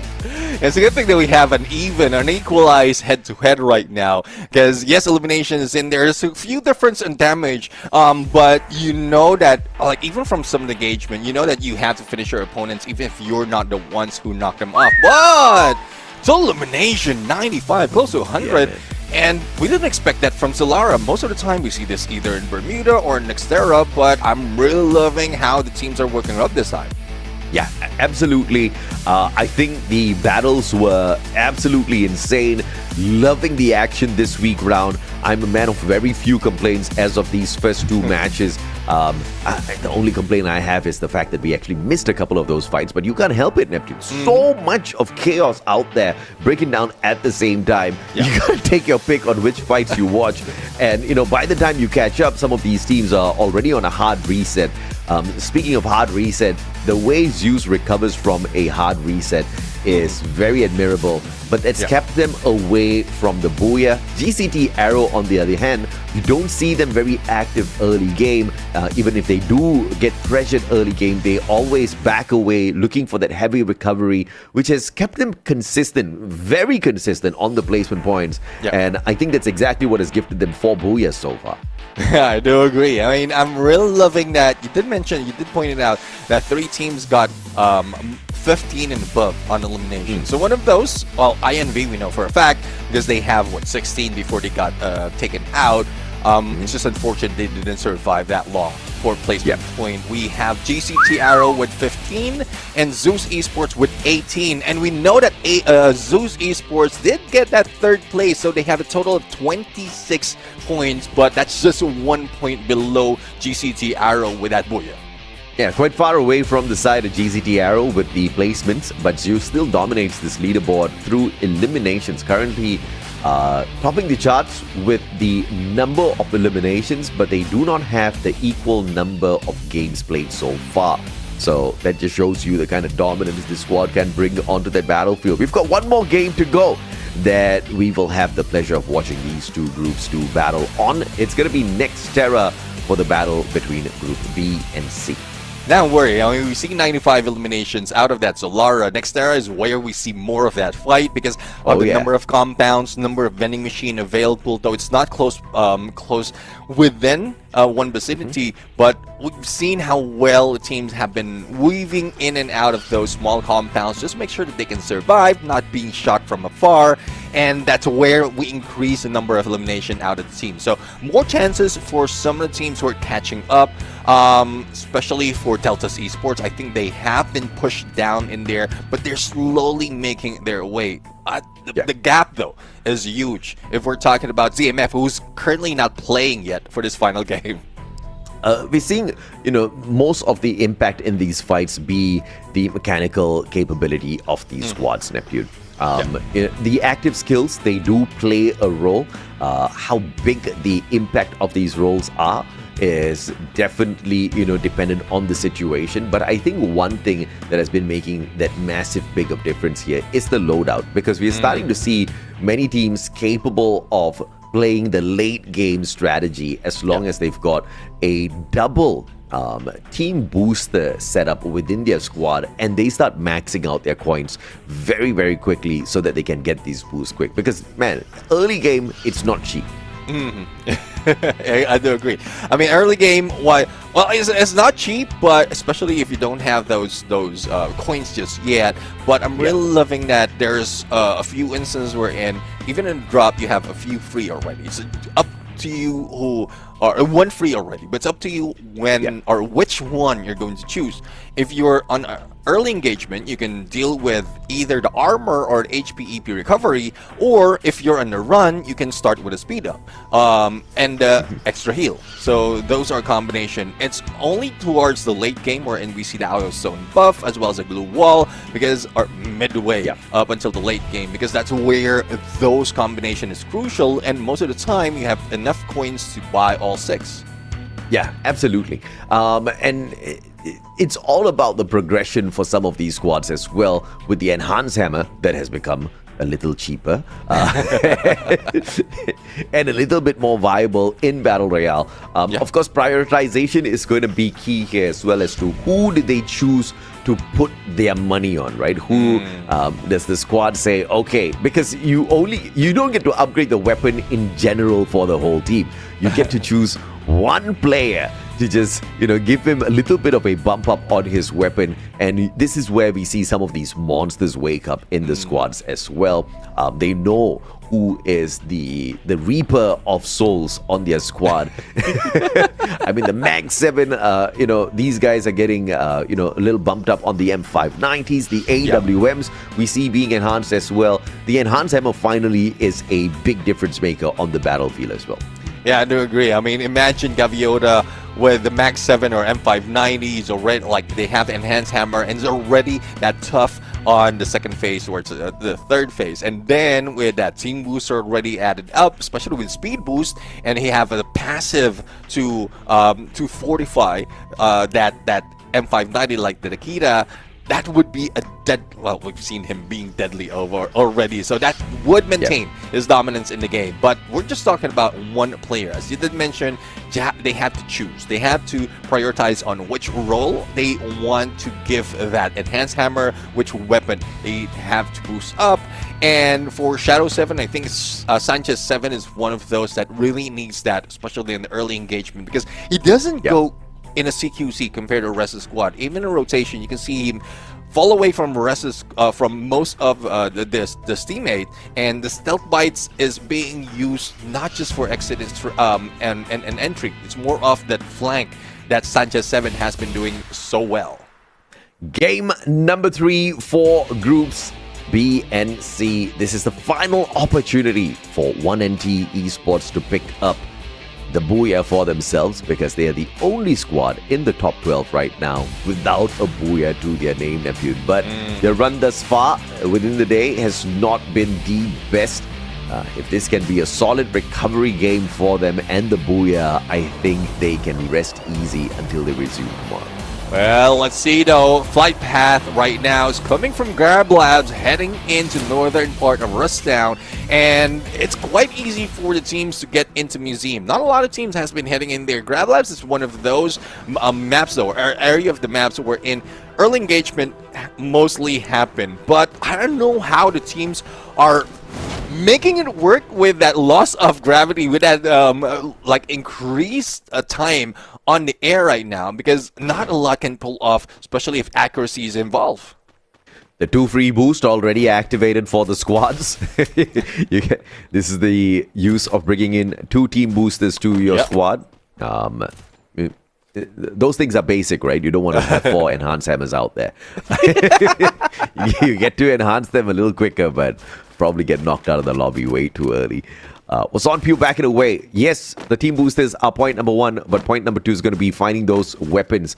INV versus GCT. This is a big, big battle, and there is a vending machine in Grav Labs as well, so you can go all out. But getting to the vending machine when gravity is not on your side is a little tricky sometimes. Yeah, I do agree. I mean, at some point you try to jump in onto that ledge and then you overshoot it. But Paletozo, I thought he will be able to make that headshot. It's just unfortunate that he sees two, and that is a signal for him to move away. But back up, that's a bait and switch coming from Pilopia right now. GCT Arrow might be able to take advantage of this. Low is definitely low. And what a response coming from Pilon. Erica just wasn't keeping an eye on his HP bar, had 1 HP and still went in for the challenge instead of recovering, and that punishes them, that punishes INV and their survivability in this battle up against GCT. Chrono, the final one left here. Vending machine looking for the revival, but Pelon's gonna pressure him, and INV just taking the wrong fight up against the wrong squad. GCT, what a punisher. Yeah, it still hits harder this time around because they don't have that much, they don't have any elimination, and they don't have much on the placement, but Delta's clutch. And we know Chris is dependable, but not this kind. 3 pull on that revive and still bringing it on against Shadow 7. I mean, what the hell, Chris? Chris on fire. Chris in production, Chris playing out there on the battlefield, Chris reviving everyone, Chris getting the knocks. This is all about Chris at this point in time. And 1NT, battle after battle. Now they bump into Shadow 7. They go spread out. They do have an opportunity to punish Chris. Brian says, enough, Chris. Enough is enough. You can take it out finally, but the job is done for Chris. Shadow 7 still meeting the beast mode of 1NT. Just not stopping just yet. 5 eliminations. Time Turner just saving the lives of Mengo as well as Misa Goat. And they zipline their way out of there. I guess they heard you.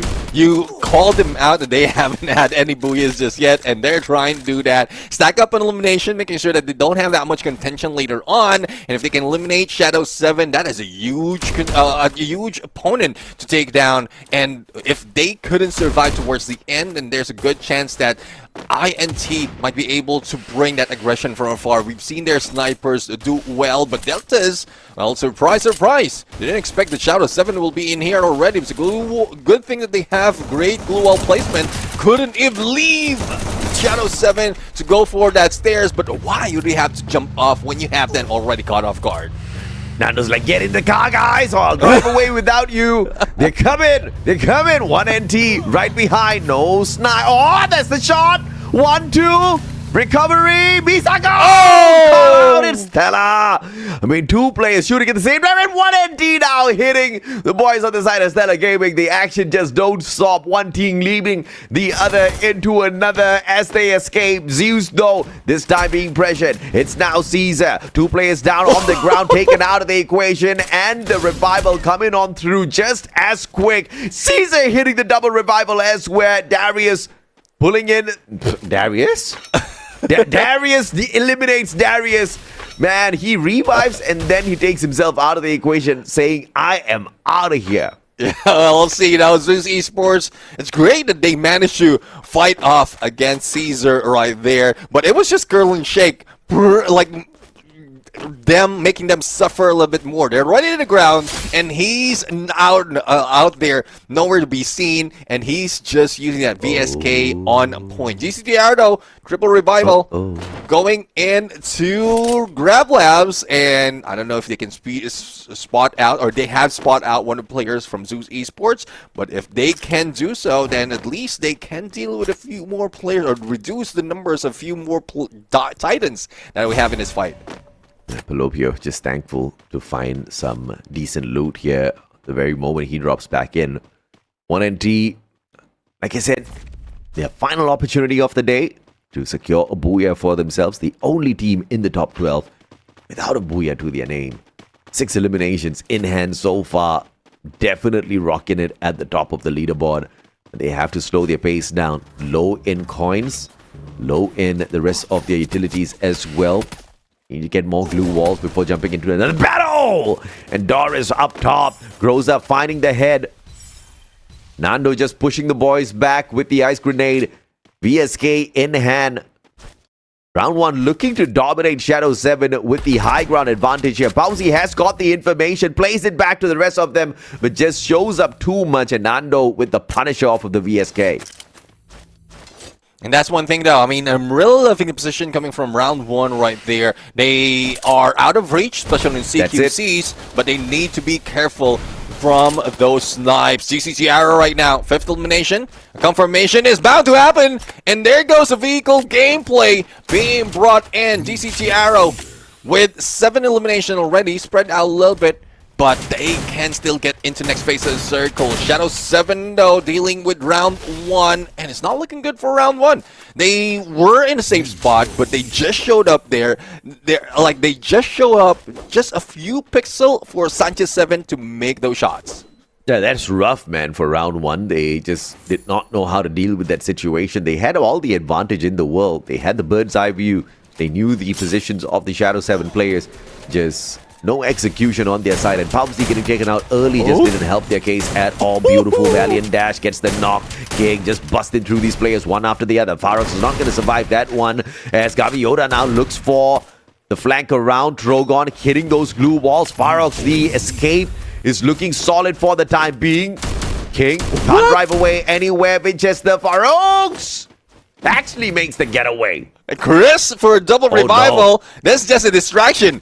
Farox is just a distraction, and the rest of the squad is back in play. ZT though also goes for a revive, but Zeus Esports is trying to go for the chase. UAV couldn't catch up to their launch pad though, so they couldn't find where the teams are. It's a good thing they have that they binocular spot out at least one player from that mix.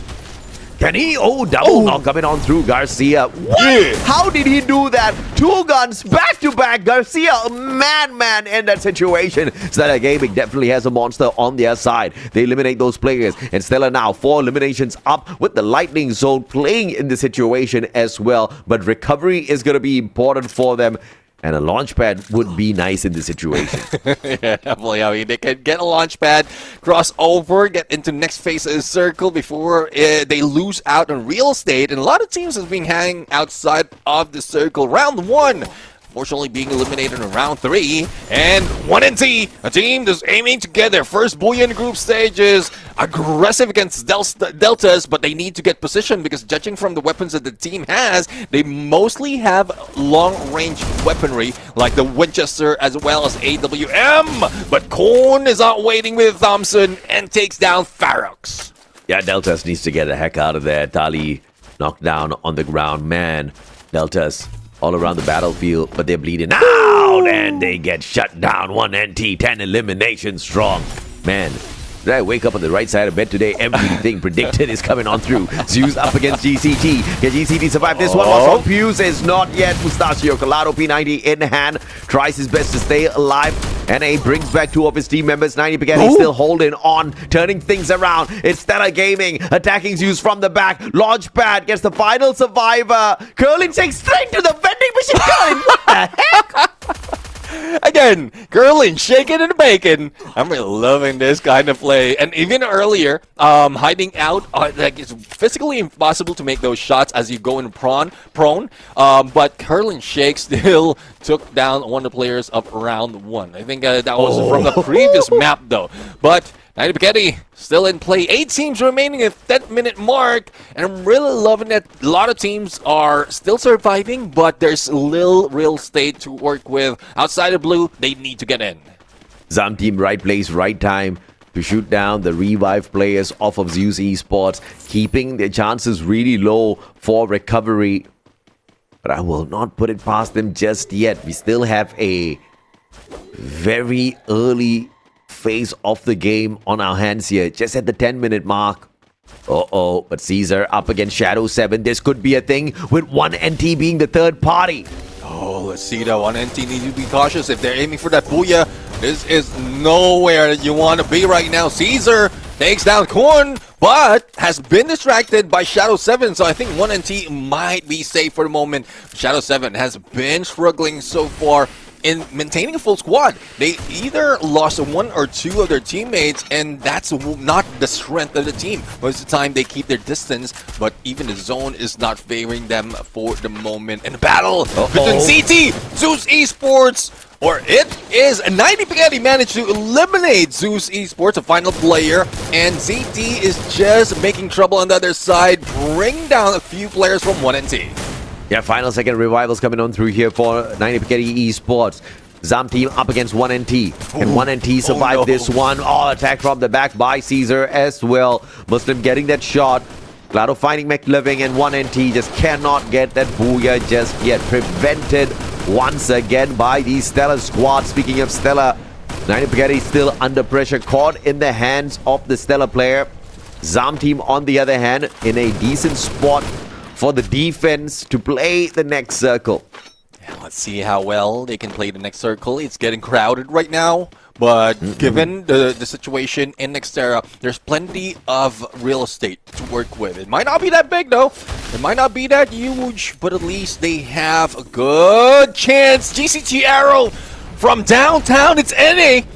They couldn't even spot where it's coming from, but AWM was just on point. It's just unfortunate that he couldn't confirm those knockdowns, and they might be seeking revenge, bringing down 90 Spaghetti. Absolutely, man. GCT recovery is there. Lightning zone outside, and they've got a defensive spot. They pull out a binocular on themselves, and they spot out the players on the side of 90 Spaghetti Esports. Big brain play for GCT Arrow. So now they know they gotta stay quiet, but they'll also have to move. This circle is about to shift. Shadow 7 attacking from the left, pressured by Caesar from the back. GCT Arrow in a full-blown battle now. Caesar looking to take advantage as Shadow 7 meet their end in the hands of Wason, Pew, and Pelopio. Yeah, Wason, Pew, Pelopio, Collado, even Pelon. CQC dominance coming from the team. GCT Arrow is just hitting them like an arrow straight to the heart.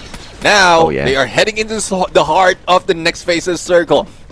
Taking guard of the vending machine in Boxing Gym would be smart, but they are taking the other compound, anticipating a shift that would be happening later on, as well as a push coming from Zam team. But is this smart enough? They haven't even positioned themselves, and I don't think they've spotted everyone just yet from ZT. Shadow 7 with a booyah on Bermuda, but they get taken out early here by the team that's going for the back-to-back booyah. 17 eliminations strong, and they are looking solid in this next circle. But Stella, Cartel Sir, and Zam definitely looking for it as well, with Zam team looking for their recovery play. They've not had a booyah. In fact, they got close to it on Bermuda, but were prevented, getting taken out in the third spot earlier on. Let's see if or not they can pull this one off for themselves, Neptune. Cartel Sir got prevented from the booyah in the previous game as well, as a matter of fact. Holy Lord, what a final battle between these squads. Yeah, I mean, again, they are playing with the river in Egypt right now. Denial of that booyah.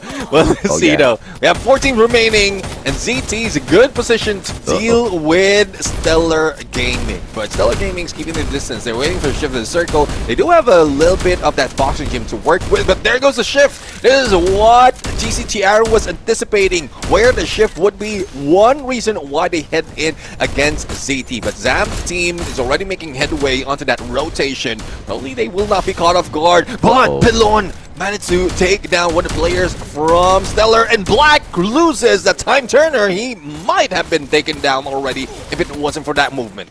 Oh, but the shot right back with the cord straight to the head. But the recovery is there. Kristan gets revived as well. Stellar Gaming, one final second revival coming on through as the circle starts to move. This chaos could just keep him alive out there on the battlefield. Stellar Gaming's the only team that has really not played well today at all. First game, they only got 5 points. Second game, they got absolutely nothing. So this is their best performance from the day. But I think this could just end here. Garcia shot out of the skies by Muslim. Caesar trying to punish them. Limas got found by Medina as well. And it looks like the chances of Stella surviving as it dwindles down. they might just have a possibility of having GCT Arrow get eliminated first as Zam team looks to annihilate them. Well, I see the pressure from Zam team, making sure that they don't make it out of that compound and get pressured by the zone as well. But it's a 3v4 situation. And here comes Kane. Goes in for that elimination against one player from Stellar Gaming, and Stellar Esports has been taken out. Caesar, fake 8, make that shot, but the battle is not yet over. Only Caesar has better position on the next phase of the circle, and GCT Arrow Pilon on the ground. Little to no chance of recovery, and only left to Wasan Pew. That delay is not needed. It's Caesar for that booyah. From an almost booyah in Solara to getting the job done on Nextera, this is the kind of performance you want your squad to be, where chances are limited. No time needed for the ramp up today. Caesar, for sure, put on a phenomenal show for all of us today. I mean, this is exactly what we were talking about. Yeah. I mean, for all of these squads, right, Neptune, you never know who's going to step it up today. Today, Caesar, the kind of way they climbed up the leaderboard through dominance was very impressive, because we saw how they performed last week. They were just not showing up. Exactly. I mean, I'm really loving that. When needed, they're just making it work. They are bringing in that fire. Yeah. And this is something that we expect, that we've seen even from the previous season. Caesar just understand that they don't have to do that much. They don't have to be that high in the current stage that they have, or group stage they have. Even knockout stage, we might see the same thing. They will be trying different things, and that's where the variance in the surprise factor would be coming in, especially in the case of Caesar. Yeah, let's check out the replays from the game as well, because man, this one was a active game with GCT Arrow being involved in very early skirmishes, and I thought it was going to be the end of a couple of players on the side of GCT, but they just turned the tables for sure, right? INV then forced to run away, and they met their early exit within the lobby. GCT Arrow starting off this game with just pure violence. Exactly. I mean, I'm really loving that GCT Arrow hasn't slowed down just yet, but it's just unfortunate for that final moment. They were caught off guard. ZT is just blocking any exit that they have to do, but ZT couldn't fire back even against Caesar. So they were too distracted by GCT Arrow that they couldn't just take positions first before they deal with GCT Arrow. And also for Zeus Esports, Curl and Shake, despite of the recovery that they had, the revive that they made, it's just a little bit too late though for the rest of the squad to find a safe landing spot at that moment, making sure that they will not make it in the final circle. Yeah, and of course towards the end, Shadow 7 just had to bump into the monsters called GCT Arrow, who were going for the back-to-back Booyah, Neptune. And although they did not manage to secure the Booyah here for themselves, this was one hell of a good game for GCT to climb up to the top. Yeah, well, GCT Arrow, I'm really loving how well they managed with that.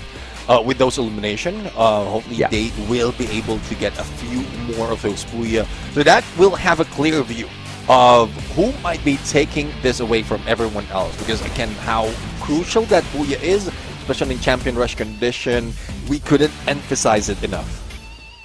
Carlos Line, Muslim, Darius, as well as Fake. This is the kind of performance we expected out of them from day one. But they kept us waiting. I'm not going to complain if they can keep this up. 2 eliminations from Muslim this time round. I am not surprised at all, because he definitely is the one tagging a lot of players around out there on the battlefield. But to put them on the ground was not really the focus of Muslim this time round.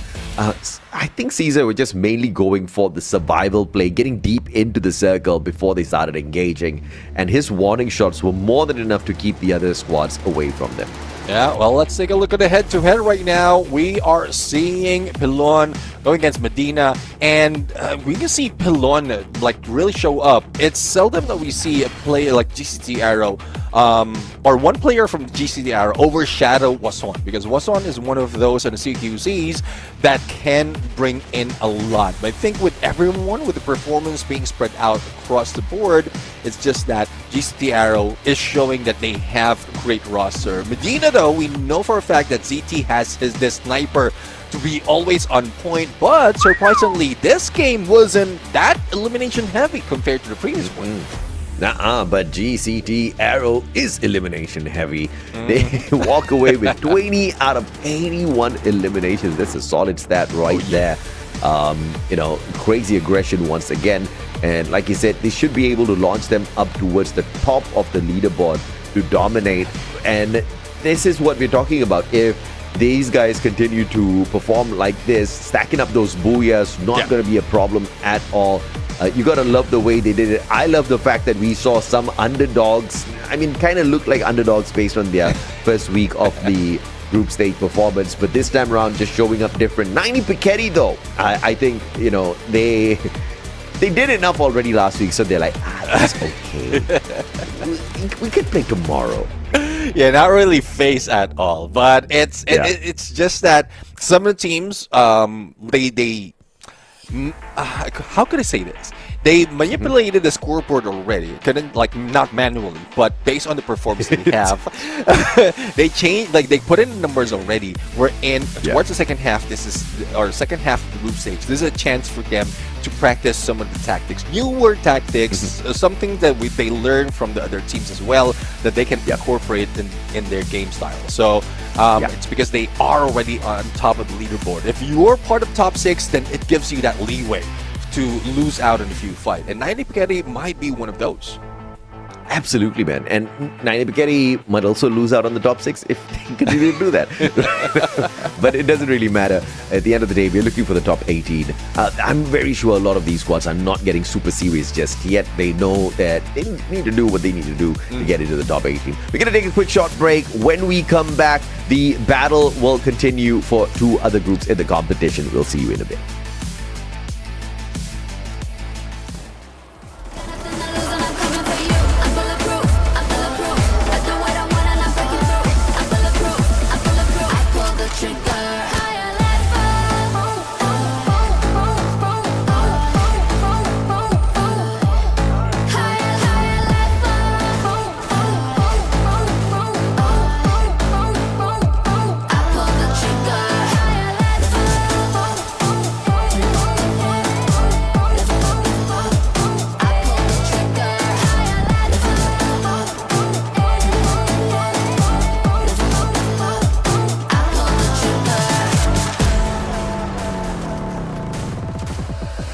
Speed up in a race, fall back, no chase.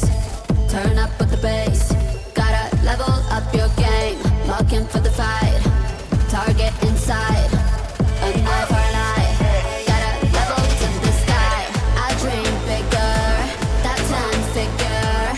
My aim is quicker, I pull the trigger. I dream bigger, that 10 figure. My aim is quicker, I pull the trigger. I'm bulletproof, I do what I want and I'm breaking through. I'm bulletproof, got nothing to lose and I'm coming for you. I'm bulletproof,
Ladies and gentlemen, boys and girls, welcome back to the action here. This is the Free Fire World Series USA. At the end of the day, we look at the competition and we always want to see who climbs up this leaderboard.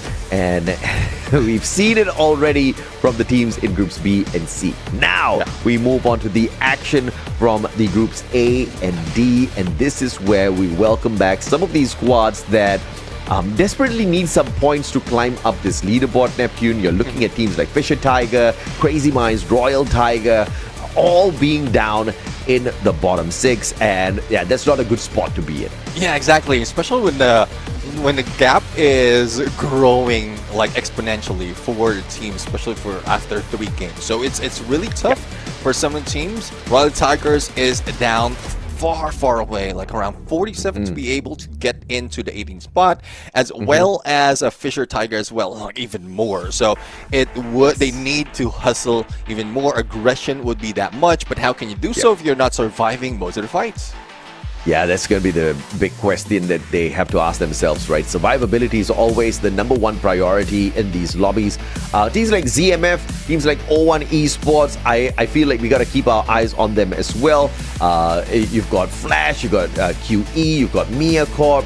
I mean, Mia Corp, I'm surprised to see where they're sitting on the overall leaderboard right now. Granted, they have got only 9 games played so far. They haven't played the 3 matches just yet.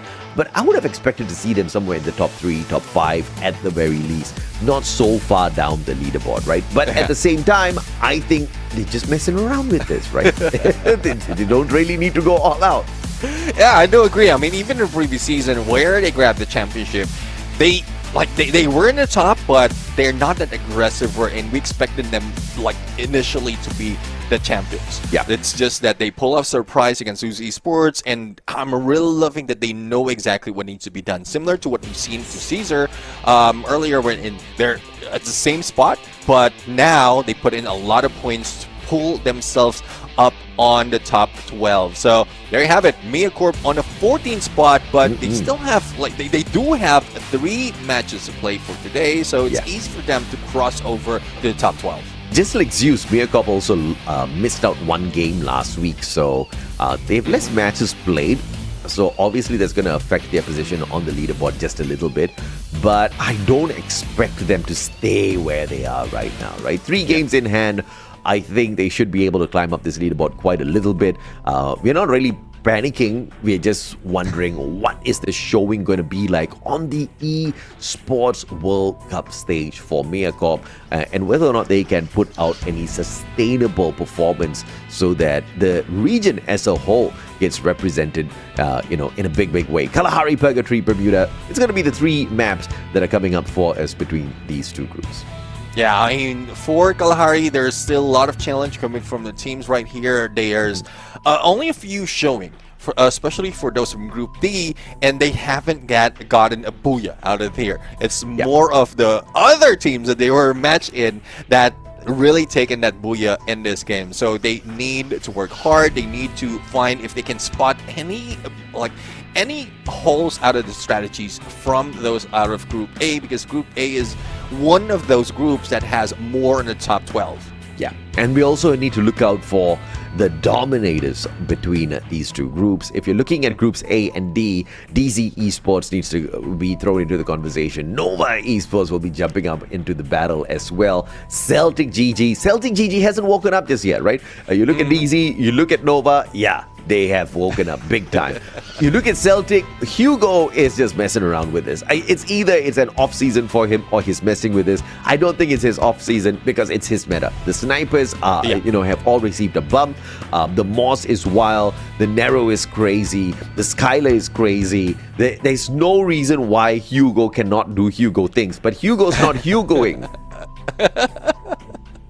Yeah, Hugo's not Hugoing at this point. Doesn't seem that to see those snipes in confirmation as well. I don't know, different tactics overall. They're just letting the rest of the squad heading the front lines. Hugo's just making all those knockdowns, but it's that confirmation really what's different. Even Satchel 7 from last week, you've seen that it was difficult for them, but now you can see how well Shadow 7 has prioritized on eliminating their opponents after Sanchez 7 managed to go for knockdown. But it's just unfortunate that it didn't pull off towards the end, getting that booyah. But it's in the mix. It's in the picture. Probably in the knockout stage. We'll see more of that. Absolutely. Flash. This is a team that usually doesn't wake up until they get into the finals. They've always done enough to show up when it's needed and then walk away. But when it's a finals kind of a run, I think Flash really wakes up in the competition. They've already shown us one booyah so far. Pretty decent position on the leaderboard. But what surprises me is the fact that O1 as well as ZMF are sitting below them on the overall leaderboard. That I wasn't expecting to see, right? Because we've seen ZMF especially, I mean, these guys are wild. They are a very, well-oiled machine out there on the battlefield. The M590s are strong in the hands of this squad. But for some reason, the first 3 days last week just didn't do them any justice. Yeah, I guess more of the reason why it's because ZMF has been meeting up with DZ Esports too many times already. DZ Esports, I remember one instance within Clock Tower from last week. I think it's the final day. Clock Tower, ZMF has a good potential to just squeeze themselves in a Clock Tower, get that booyah, but it's DZ Esports who just knock on their door, smash on their door, and brought them down, and they didn't even do that much in getting all those eliminations. So it's tough for them. They were eliminated halfway through and didn't have the numbers to show for it. So it's just tough for CMF from last week. Too tough indeed. Yes, we talk about Fisher Tiger and them climbing the leaderboard, but we have to be realistic as well. Yeah. I think Fisher Tiger needs about 65 points just to catch up with the team in the 18th spot. Royal Tigers need 47 points. Man, Neptune, these are big numbers, right? Unless Fisher Tiger is going to walk away with 2 booyahs, unless Royal Tiger is going to do something wild like that today in these 3 games where you have DZ, Nova, I don't think it's going to happen. But I would love to be proven wrong, though, because I've been waiting for these Tigers to get fierce for a while already. Yeah, I do agree. I mean, as you mentioned, like Royal Tigers, a lot of fan base, and really looking forward to them show up to get that energy coming from fans out there, and also prove as a reason why fans are cheering on them. I know they have the history. I know they have that prestige already, but it just needs to show up right here, right now, because there's a lot of catching up to do, especially for those 2 teams. Absolutely. I mean, I like the fans. The fans are doing a lot of the talking. They're just forcing the team to walk a lot, right? And the team's like, can we chill? You just want to play some good games, man. The fans are like, we will dominate everyone out there. Yeah, we are still waiting for that. The preview has been set up. The expectations now have been raised. And unfortunately, that's the problem in expectations, right? When you don't put any expectations, they do well. Oh, you're fairly surprised. Now you're expecting them to do something. Not doing much yet, and then there's a little bit of disappointment involved in the feelings department, right? Stellar Esports earlier, I think they did decently well for themselves, Neptune, to just kind of solidify their position in the overall leaderboard before they ended their day. So that was a great run for them in that final game, of course. Of course, recovery from the first 2 games, which didn't really go their way. But I think the wait is over. We are about to hop on into the first game between groups A and D for the day. Kalahari is the name of the map, and I expect to see a lot of those snipers go wild. Yeah, I do agree. I mean, they take position. Refinery is one of the best position that they have right now, especially if they want to get all those snipes. I'm still waiting for Shadow 7 to take that drop, but I think there's a lot more that needs to be done before they manage to pull it off. But flight path right now coming from Mammoth heading into confinement, and 7 teams are already dropping in a little bit early. There might be a battle within the maze between 3 teams, and we're seeing Ruthless. We have Crazy Minds as well as CMF, and it's not looking for CMF if they really want to bring in numbers unless they win that fight. Mamma mia. Here we go again. Oh, okay, Kappa, beautiful one. Take it down. Valiant dash, but Goat just didn't have the right gun in that situation. M60, but he gets sprayed down with a mini Uzi instead. Oh, no. Up close and personal, the LMG is just not going to get the job done. Hayate with a little sliver of health will get taken down, and the more stealth bites helps T-Kill survive for the time being to get away. Another team, Ruthless, up against ZMF. ZMF not looking very ruthless in this situation. RSS just taking advantage. And Kevin's found as well. Coyote, the ruthlessness showing up within the squad. And Coyote is one of the players who can clutch his. Remember from last week, there was one instance where on 1v2 or 1v3, he managed to pull it off and then revive the rest of the squad. And this just shows the ruthlessness of the team. 4 elimination already in the maze. And this is where we saw almost 3 teams drop in. If they didn't like just go back to Mammoth, then we might have a lot of contention against Ruthless. But great rotation early on for Meocorp right now. From Mammoth, I think they heard the gunshots out of that fight in the maze, and they are making it through. It's a good thing that Crazy Mind as well managed to pull away from that fight, but Mia might be able to catch them off guard. Celtic, though, 4 elimination already in Refinery, and this is where I'm expecting snipers, or better snipers, to be occupying, like, as you mentioned, Yugo. So that's where they might bring in the numbers. Meocorp, Ruthless, Nova, they're still hunting. T-Kill. Yeah, your time is up, buddy. And Nova out early. And executed personally by Meocorp. But now, Mia up against Ruthless. This is, still going away on Mia? What in the world, Kappa? The MP5 will be able to find one. Make that 2. Oh, no. Kappa. Hook gun failing him a tad bit here, and the time turner turning things around. And this time it's Mia being pressured by the players of Ruthless. Biblix out in the open, does have the more stealth bites on him, but Chino trying to run away. 2 players on the side of Mia, really low HP.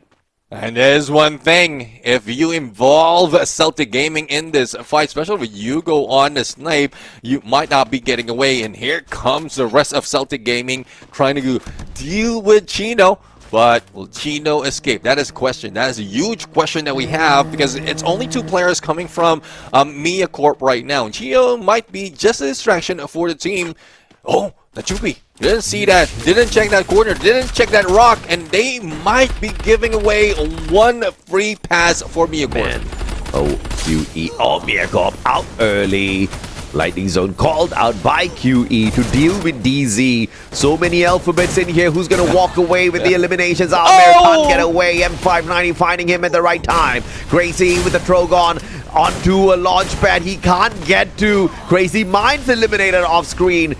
In the 10th spot, Lucas turned on. Almer has got the Woodpecker in hand, and Pulguita out of nowhere. Trogon, QE fighting for their lives, and Pulguita all alone in the situation. Lightning Zone still active, but to deal with 3 players on the side of DZ, who now scan him out with the UAV as well, this is looking impossible for Pulguita. Let's see if the little fleet can get away out of this. Pulguita needs to get position. M590 and a Drogon up close and personal. Alex 7 on the ground. Again, he just needs to bait them in. Pulguita might be able to pull this clutch. And DZ, it's not looking good for them if he managed to do so. 1v1, Pulguita, glue wall, and just peeking just to make sure that he gets pushed. There goes the Riptide Raider. Pulguita will be taken out. DZ managed to get 4 elimination. But I was looking forward to QE going for the clutch. Another team out, flash out early. This is insane, man. 5 squads eliminated before we even reach the 5th minute mark here. And now Royal Tigers. And this is the best situation for Royal Tigers to wake up, to get into the final circle, get the booyah. But Eisen with the cord, just playing his luck a little bit too much there. Celtic stepping out of the vehicle, taking the shot. And that must have been Hugo. Very accurate with the pressure off of the VSK, forcing Eisen back. And Royal Tigers should be careful in this situation. Yes, there's a vending machine at Mammoth, but Celtic on the hunt are dangerous. Let's see, up close and personal. Fury with AC-80, not a weapon that you will use. Cryomine on him. And this pushes them to a slow on that push, on that rush. Royal Tigers really showing up. They are here to please the fans. It's just unfortunate Fury7 says otherwise. And this might be it. Celtic Gaming making it work with a good backstab coming from Flash. And Royal Tigers would be back.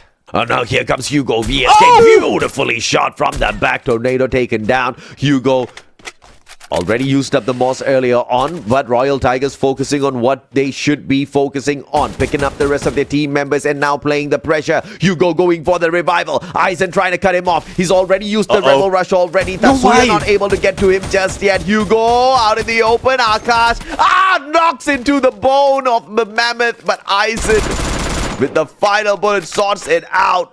Celtic Gaming still hanging on. Yeah, Nachupi is in here.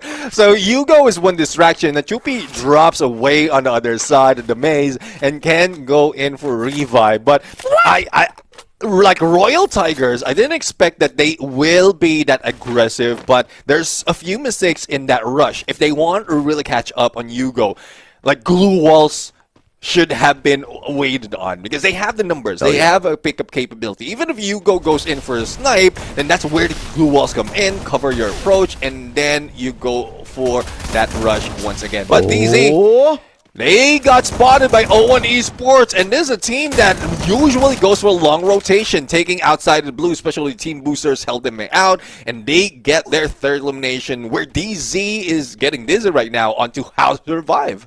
Oh, yeah, man. I mean, DZ definitely needs these revivals to stay in the lobby. These boys are broke, and they need some loot when they get back as well. Thankfully, it's very early in the game, so recovery should be a possibility for them. But this is the best case scenario for teams like Royal Tiger and Fisher Tiger to get to the final circle and farm these points. Many of the big players are out already. Yep. But, you know, some teams who are still better than them, like Ruthless and all, are still alive and kicking. Yeah, DZ as well is still there, and you know how it is the second half of the game. So we're reaching the 8-minute mark already. 7 teams already dropping in, and Fisher Tiger, sure if they got spotted by ZMF already, but they're putting themselves in trouble. There goes Cryo Mine, and here comes some of the nades. Wall Melters is needed as well, just to open up the gates for Kevin FGL. Onto Q-Tai, damage will be received, but not that much though. No follow-up coming from ZMF, and this is where we are seeing how cautious ZMF is. They don't want to be caught off guard, and I don't know if they, like, if they can see DZ that's still alive, but that is a huge threat out of the team, and they don't want to meet with DZ just yet. So whoever is in front of them, they're treating them as DZ. Regardless of who's in front of them, ZMF knows that they are currently sitting in the 18th spot. So if anybody wakes up from the bottom 6, it is their butts out of here, right? So they gotta hustle. They gotta get to the final circle somehow, walk away with the booyah. They can get some extra eliminations on the way there. Why the hell not? Time Turner pulled out prematurely, but the next zone is fairly far away, so it's not going to backfire on Fisher Tiger just yet. ZMF, on the other hand, just with the warning shots on the initial phase of things, is buying some time because these two squads are bored. Yeah, and you know what the annoying part of Cryo Mine, if in case like they smart enough, they're practiced enough, is if you throw the Cryo Mine just on that, like just close to the ceiling of that first floor, and then it tags you up, and you couldn't shoot it because you're on the second floor. You don't have any view of the plushie, so it will give that opening on that second floor. Another one, I was expecting them to just hit it a little lower because it does have a good enough range to still tag up an opponent and still stay on that ceiling part, unshootable by the opponent. This stalemate has gone on for quite a while. We can all move on now with our lives. They're just wasting bullet at that point.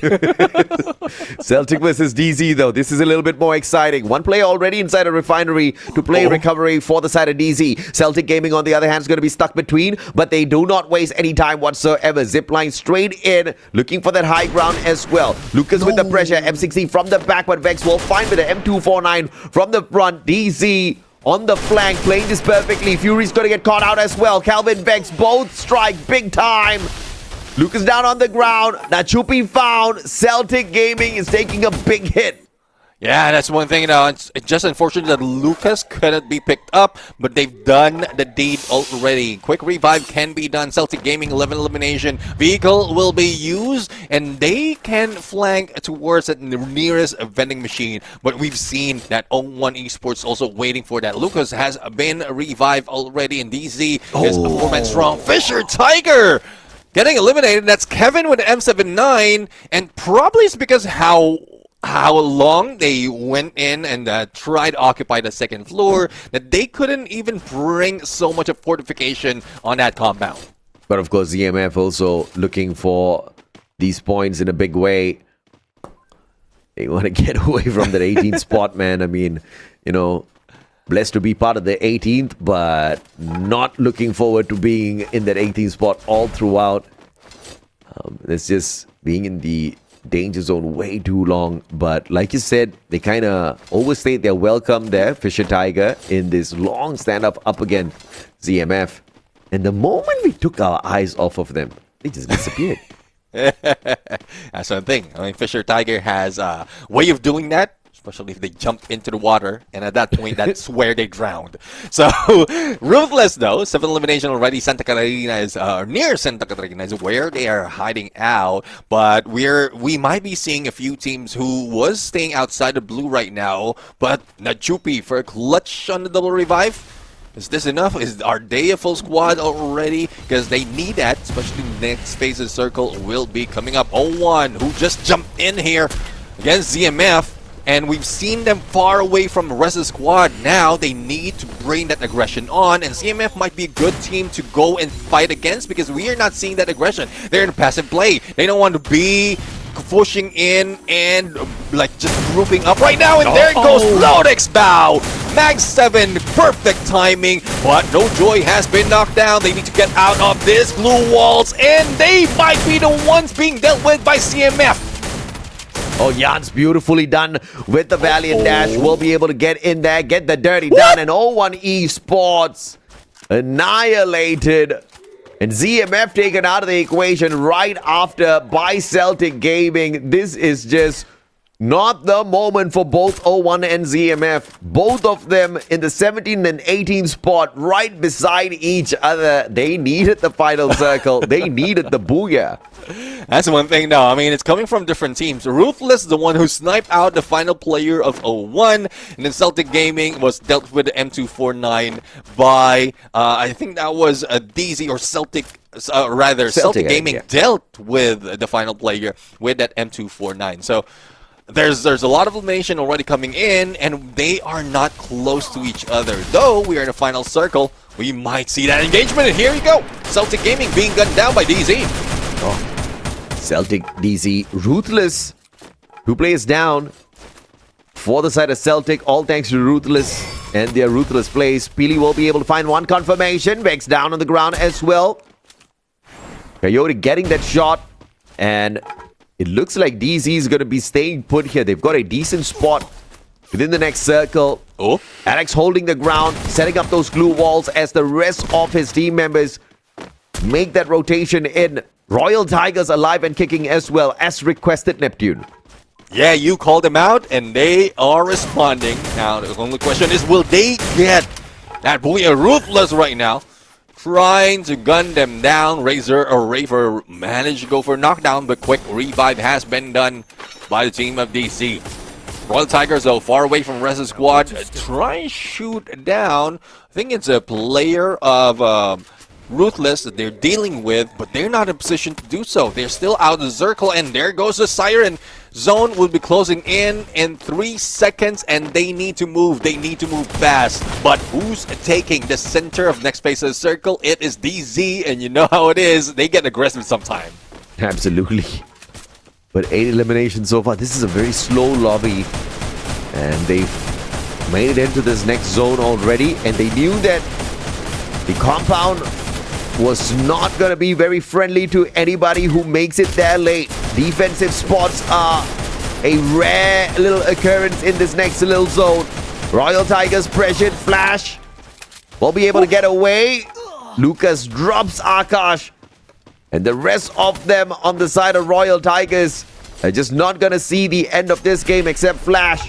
VSK in hand. DZ knows exactly where he is, but the pressure from Ruthless might just help out Royal Tigers. Hugo being shot at from both sides, and it's Billy who managed to bring him down. Royal Tigers, only one remains. Not really something that you need to focus on. It's more of the full squad, and here comes Calvin. That's nice. Cooking the nade, and it might hit him, but recovery is already on point with that mid. Oh, beautiful. The grenade just clips him a tad bit there. That's the follow-up nade. Rafer won't be able to get away, and Ruthless is calling the players of DZ out of their defensive spot. And Flash with the interference. I don't know if or not you should have been making noise there, Flash, but now finally having to start moving forward out in the open ground. Flash is going to be focused on as well. DZ will be looking for the shot, and Rafer finds one, and DZ back-to-back. Calvin Lucas getting the eliminations done here. Royal Tigers still hanging on with Flash, but Lucas finally puts a little bit of pressure on him. Riptide Rhythm breaks down his defenses. Flash still alive. Beautiful glue walls. Still on his feet, and Lucas.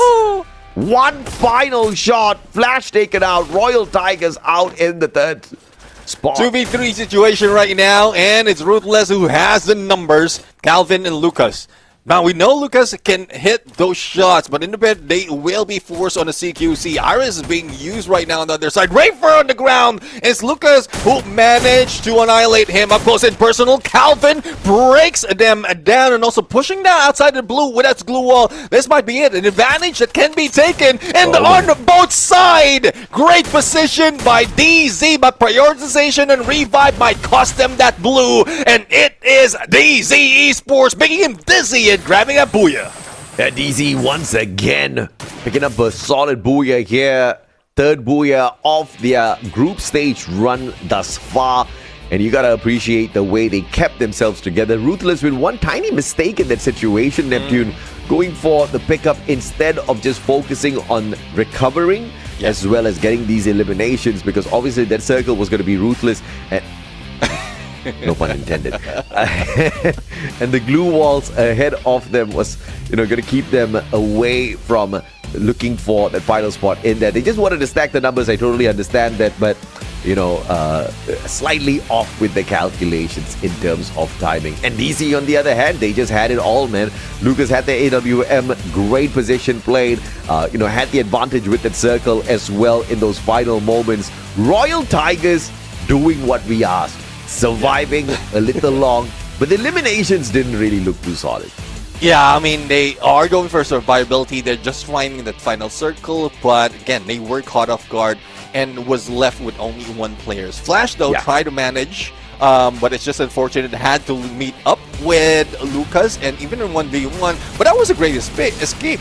He did use up 3 of those glue walls, throwing up where Lucas would be aiming, but it's just unfortunate that Blue's closing in as well. Oh yeah, absolutely. And, this was a rough start. ZMF, finding a ton of eliminations. And the players on the side, Ruthless as well. But Miercorp, this was not the kind of engagement I expected to see out of them towards the later ends, right? Because initially they did manage to punish Nova, but they didn't really use that advantage or that momentum to carry them forward all the way through. Quite a number of these Titans fell early. In fact, we lost, I think, 5 teams within the first 5 minutes. I do agree. I mean, it just shows how excited they are, how hungry they are to get those points in. And I do understand, because seeing your team being pushed down after the performance coming from the previous group, this would give you more to look forward to into getting all those points. But there's only a few teams really that manage to do so, and this is a very top-heavy game, a very top-heavy lobby. And O1 Esports, a team that was supposed to survive a little longer alongside ZMF, because both of them, again, are in the 17th and the 18th spots on the overall leaderboard, just couldn't get very far after that interference. And in fact, even if there was no interference, I think it would have been almost impossible for one of those squads to survive, right? Because it was a fair fight, 3v3. Players were bleeding out. They had a 1v1 situation where they could have very quickly picked up their team members if they had, of course, won out at 1v1.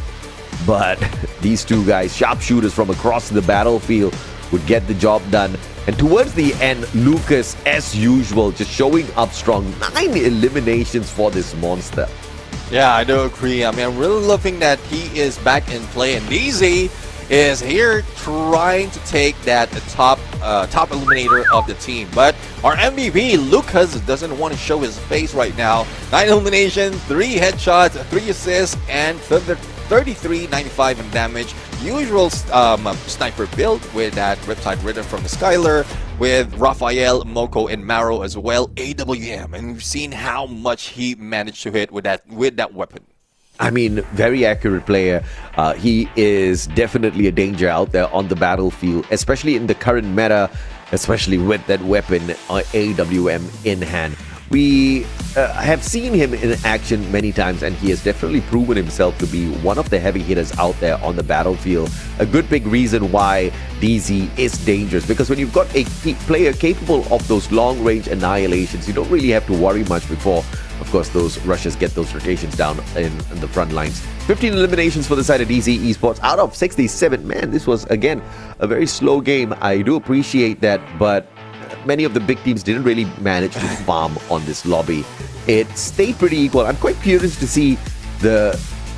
Okay, we don't get the game leaderboard, but at least we get the overall leaderboard to show that the table didn't really shift all that too much because, you know, not too high on the numbers here. Yeah, I mean, it's not too high. Well, other than those on the top of that game, though, because, again, DZ Esports, I think with the 15 elimination plus a Booyah 27 points already, and we have Ruthless as well, who managed to pull off a decent amount of elimination despite of not getting that Booyah. Celtic GG, this is what we called for, and I think you go with that clutch play for the final few moments has brought the team with 12 elimination, even if they didn't get that high on the placement. Yeah, I mean, good on Celtic GG, right? 12 eliminations. I think they got about 7 placement points earlier, so close to a 20-pointer for a team that's looking to definitely stay in the top 12. But when you look at Royal Tigers, it's a big question as to how much did they get, right? Eliminations, nothing much at all. But 8 placement points, that's a big game for Royal Tigers. And we all know they have to climb up quite a bit. Fisher Tiger, unfortunately, just could not put up a decent performance this time round. I think the challenge is still here for Fisher Tiger when it comes to fighting eliminations in general. They're just trying to play the survival game, scurry around the battlefield, but obviously they're going to get caught out at some point. But it's good that they managed to out-survive teams like Flash, QE, Crazy Minds. This game was rough. Dude, they even survived longer than Nova, all right? That's a rare situation. Nova just got caught out early. Yeah, I mean, we're expecting a lot out of Nova, especially them ending up in second place after last week. It's just that Nova Nova was not given an opportunity really to move up. But as we look into leaderboards right now, again, this GCT Arrow that we had from the earlier groups of Group B and C managed to put themselves in the #1 spot, but DZ Esports is not too far behind. They only need 17 points to be able to catch up to GCT Arrow, and this is quite easy for DZ Esports. And out of those who will be playing, Celtic GT is the closest that we can see away from that top 6. So it's just getting tough for this current grouping, especially if DZ Esports is involved. Yeah, I don't think DZ's too fussed about this at all. They've got 2 games, 17 points in 2 games. It's like, yeah, do we even need to question it, right? They're definitely going to be able to climb up the leaderboard in a little bit. And you look at the rest of the squads from Groups A and D, very specifically teams from Group A, right? QE, Flash. Earlier game, man, it did not go their way at all. And they need to start avoiding some of these zones. Some of these hot drops are definitely not going their way. Although they are a team that is fine on a battle, I think they would be much better if they avoided battle within the first 5 to 10 minutes of the game. I do agree. I mean, QE does have Pogita, and we know how aggressive it is, but if it doesn't have any teammates to go with that push, then it reduces the chance of them surviving. And they only got for QE, I mean, 2 on the rank points, 2 on elimination, not looking good for the team, and they will need to get a lot if they want to put a safety between them and the 18th spot. Yeah. Granted, even Deltas is like 30 points away from catching up to the 18th spot, so Flash is safe-ish, right? But you've got 2 more days of competition to go for these teams to really pick up those points. Also, of course, as I say that, I do recall that Delta's already played their remaining matches, so we do have a big number of matches advantage here for Flash as well as QE. Royal Tiger needing to catch up, that's going to be a big problem because 45 points to go. They don't have a match advantage up against Flash. In fact, they're in the same group, right? So if a possibility is there, I think Royal Tigers just need to eliminate Flash, eliminate QE. They need to wake up. Their gunfights are not, they're not showing up through those gunfights. They're not showing up through those, placement points. Something needs to give, Nephew. Yeah, I mean, Royal Tigers, I think the highest they have, if I'm not mistaken, is around 36 points per day. So it's not even like where they have all information of the teams already, or other teams have information on them. That might have just been a one-off, wherein it's an element surprise for Royal Tigers. But as the day goes by, information is being revealed overall. They're being left behind, pushed out so much, but it's a good thing that they're still bringing in a little bit of fire. Finding final circle, surviving it would be a different story. Game number 5 of the day, game number 2 for the battle between groups A and C is about to kick off. So you guys better strap in because it's about to get a tad bit bumpy here on this ride. I'm looking for some teams to make some good big noise out there. Still looking for the Tigers to wake up. And I do believe, Neptune, that the Tigers have got it in them. Delta's Esports, unfortunate that we did not manage to see them pull a lot of points away. So they'll have to just wait there on the 19th spot and see if or not Royal Tiger do manage to catch up with them on the overall leaderboard alongside Fisher Tiger. Yeah, I mean, given an opportunity, Royal Tiger would be grabbing most of it. But we are now in my favorite map, and hopefully my favorite scenario would unfold as well, because it might end up similar to what we've seen in Kalahari, where in earlier parts a lot of teams will be eliminated as well, depending on the flight path though, and we know it can be rough. But as we look into where teams are heading, I think it's a little bit skewed up north, but there's still easy access to Mount Vila through golf course. So few teams already dropping in, no potential hot drops just yet, but Brasilia is one of those areas wherein a lot of teams might be aiming to go there so that they will have an easier rotation towards the other faces of the circle. DZ, as usual, straight towards the bottom side of Brasilia, potentially looking for the drop onto Central. They will be able to back away from quite a bit of these engagements. But on the other hand, Fisher Tiger, I can't say the same for them. QE might be able to find these boys early. Nova and Mia. The early encounter not looking good for Nova. Joshua picked right back up. It's the battle of the mini Uzis. Time Turner pulled out as well. And Mia overwhelming the side of Nova. Kingo, T-Kill, Van Dyke all very low on their HPs. Van Dyke just managing to survive a little bit longer than the rest. Hayate, but 3 players Biblix down on the ground already. Biblix trying to play the 1v2. And he manages to get the clutch and potentially the pickup on the rest of his players as well. Now 2 games in a row, Nova has been annihilated.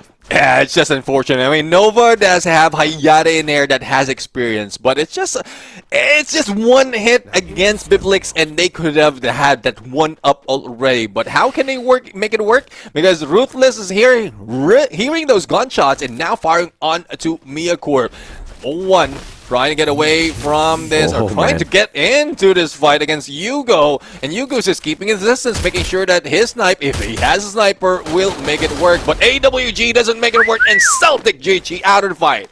Yeah, Celtics out early. Miyakop about to get taken out as well, but Nyx keeps the squad in. Biblix on the revival should be able to bring back the rest of the team members.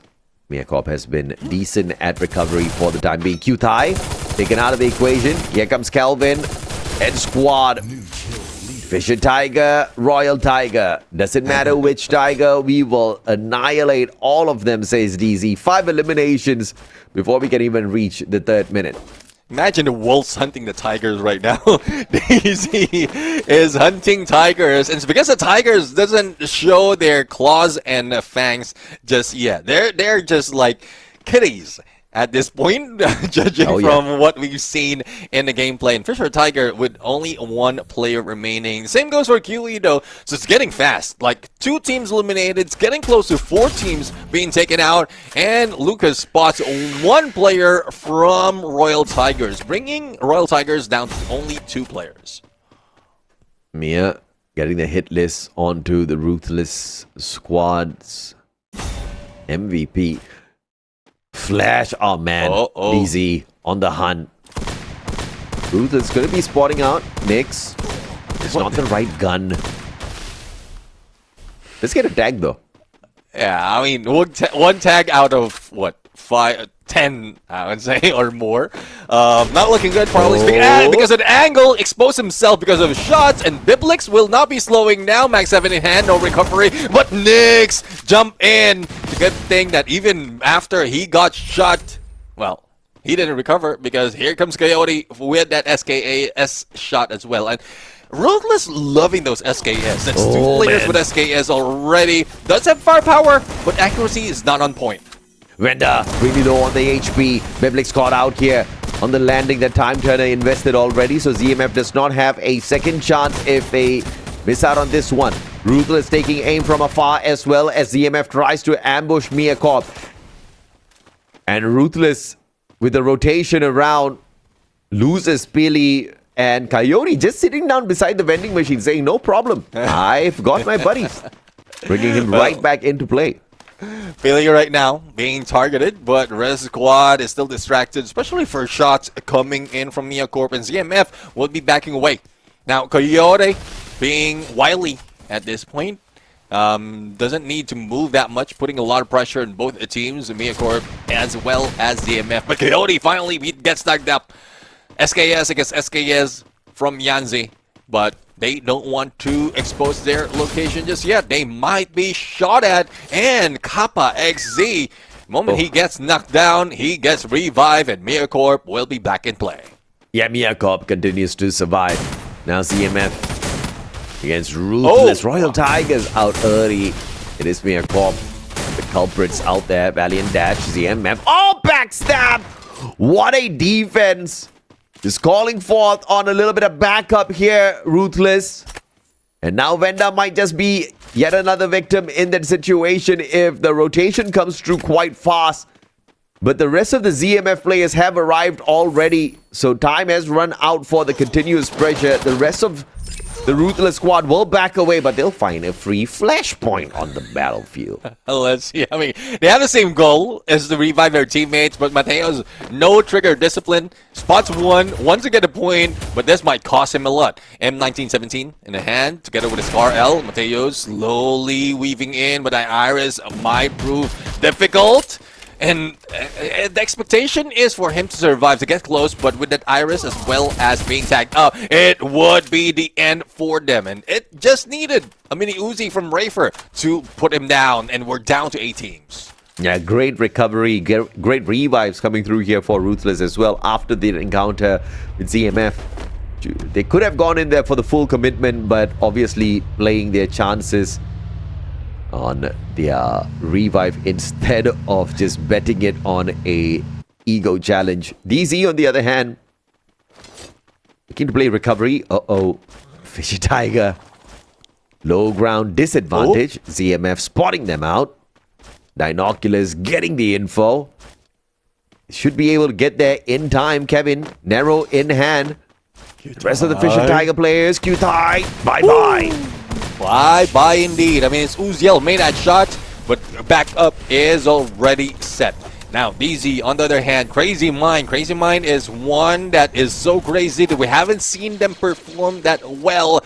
And now, I think a few more points that will be added to DZ Esports, unless a surprise will be pulled off by Crazy Minds. But it's not looking so good. Mayota right now. AWM, no angle to take though, but Lightning Zone being brought on in. Vex on the ground already. Here comes Crazy Mind going in for a crazy approach. DZ Esports blocked their exit. Not quite sure what the plan is, but goes in for a difficult vehicle. Splits up. I don't know if that is planned, but the timing is impeccable. Oh, beautiful. 2 vehicles parked outside. The perfect way to escape, but Mayoda with the VSK. Crazy Minds on another level in that battle up against DZ, forcing them to scramble, getting the advantage, and then getting the ultra ad drop as well, all to themselves. This is a big upgrade for Crazy Minds. I do agree. I mean, they do have the firepower already, even more to bring in. And going against DZ, though they don't know specifically that that's DZ, but we can see that the movement themselves just show which team it is. Hopefully, they can revive at least 2 players so that their next recovery or their next regroup would be on point. Crazy Mind getting close onto Mia Corp, but with that vehicle, or with those shots, vehicle is being used by the team of Mia Corp right now. The only question, though, is where will they rotate? Josh Ver being tagged up by Mayota. And that AWM hits like a truck. Alvaro, the rest of the squad of Crazy Mind. Vehicle gameplay, Josh Ver on the ground. Mix right now, Valiant dash, backstab, but will not be able to make that shot. Nades being cooked, and Crazy Mind might be taken down. Charge Buster by Kappa. And this might be the downfall once again by Crazy Mind, but it's a good thing that one player managed to survive, and Crazy Mind can go crazy later on, but Mia Corp just dealt them with a bad hand. Absolutely, man. 11 eliminations now for Mia Corp. And Mayota bringing back the minds that need a little tweaking before they approach this next circle. QE on that recovery as well. It's getting into the circle a tad bit late here. Ruthless versus one survivor on the side of Mia Corp. And potentially up against Crazy Minds as well.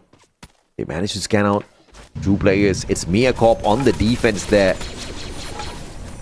And it looks like ZMF up against O1 Esports is going to be a big fight. On the lower ground is O1. And they haven't really gotten into position just yet. Yeah, let's see if they can get position. Blocking out. Almost! Nades managed to squeeze themselves in. But going back to Mia Corp right now, Ruthless, Luisito stood no chance. In spite of Mia Corp being challenged by a lot of teams, lost 1 player, Josh Ver, because of Crazy Minds. They are still on point, putting or responding to Ruthless and even pushing them away. Vehicles will not make it work, and even a shot from the other side. It's Billy who couldn't survive, but I think that is QE who managed to land it. So there's another contender against Mia Corp in a bit. Oh, ZMF just setting up a trap here. O1 Esports just running straight into it. Attempting the shutdown, attempting the takeover of their defensive spot. But that turns around big time. And now you can see 1 player on the side of O1 Esports. Getting the heck out of there, probably with the launch pad. Followed up by the second one as well. They're probably getting outside of the safe zone to pull those revives back in. But this late game, the question is going to be, do they get to survive? Because, like ducks, they should be shot out of the air here by the rest of the squads.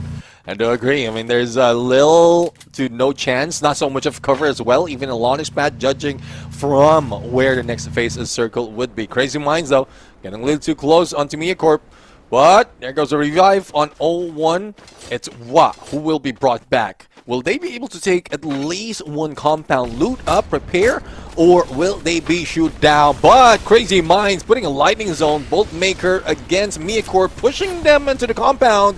Now Mayota is going for the flank, and we are loving how well Mayota is making those shots in for the knockdowns, but it's confirmation that needs to be done quite well. And Mix being taken down, VSK, and this might be a chance for them to go for the push, but even their team are being slowed down. There's a few shots coming from QE that's bringing them down. Absolutely about to turn into a three-way battle. QE wants to take advantage. It's Mia up against Crazy Minds. UAV sent out by QE. They've got the information to play with. Pulgita pushing on fourth. He's got the chrono in hand. Question is, can he aggress on fourth? Reyes with the Car 98. Can't find anyone with those shots just yet. Rafer outside. Spots out by Wegs. Mag 10 will not reach that far. Lucido, Rafer in trouble. Alex, though, needs to recover. But I don't think he has any of the meds on him. And he will be reliant on either a pickup or just a revive coming from their teammates. But no, there you have it. And I think they might be buying in a launch pad so that they have an easy entry onto next phase of the circle. Luisito's just waiting, coming from Ruthless. I think Ruthless has lost a lot of their players already. It's only left to Luisito as well as Rafer. But the battle continues from the high ground. Miacorp losing one, and Josh Fur, I don't think he can be picked up. Yeah, this should be the end for Miacorp. I don't think they can get away from this one. Zipline. Kappa down, Nyx, a sliver of health. Still surviving. But not any longer. That's delayed that. But, I mean, I'm really loving that Fisher Tiger is getting a revenge against CMF.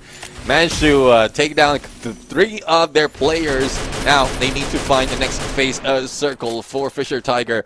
They might be meeting up with one player from Crazy Minds, but they should not be faced. It's a 3v1 battle from that high ground. QE, though, putting so much of fight against 0-1, and 0-1 being eliminated. The Lil Flea, once again, fleeing in this fight, but they need to rush because the circle's closing in.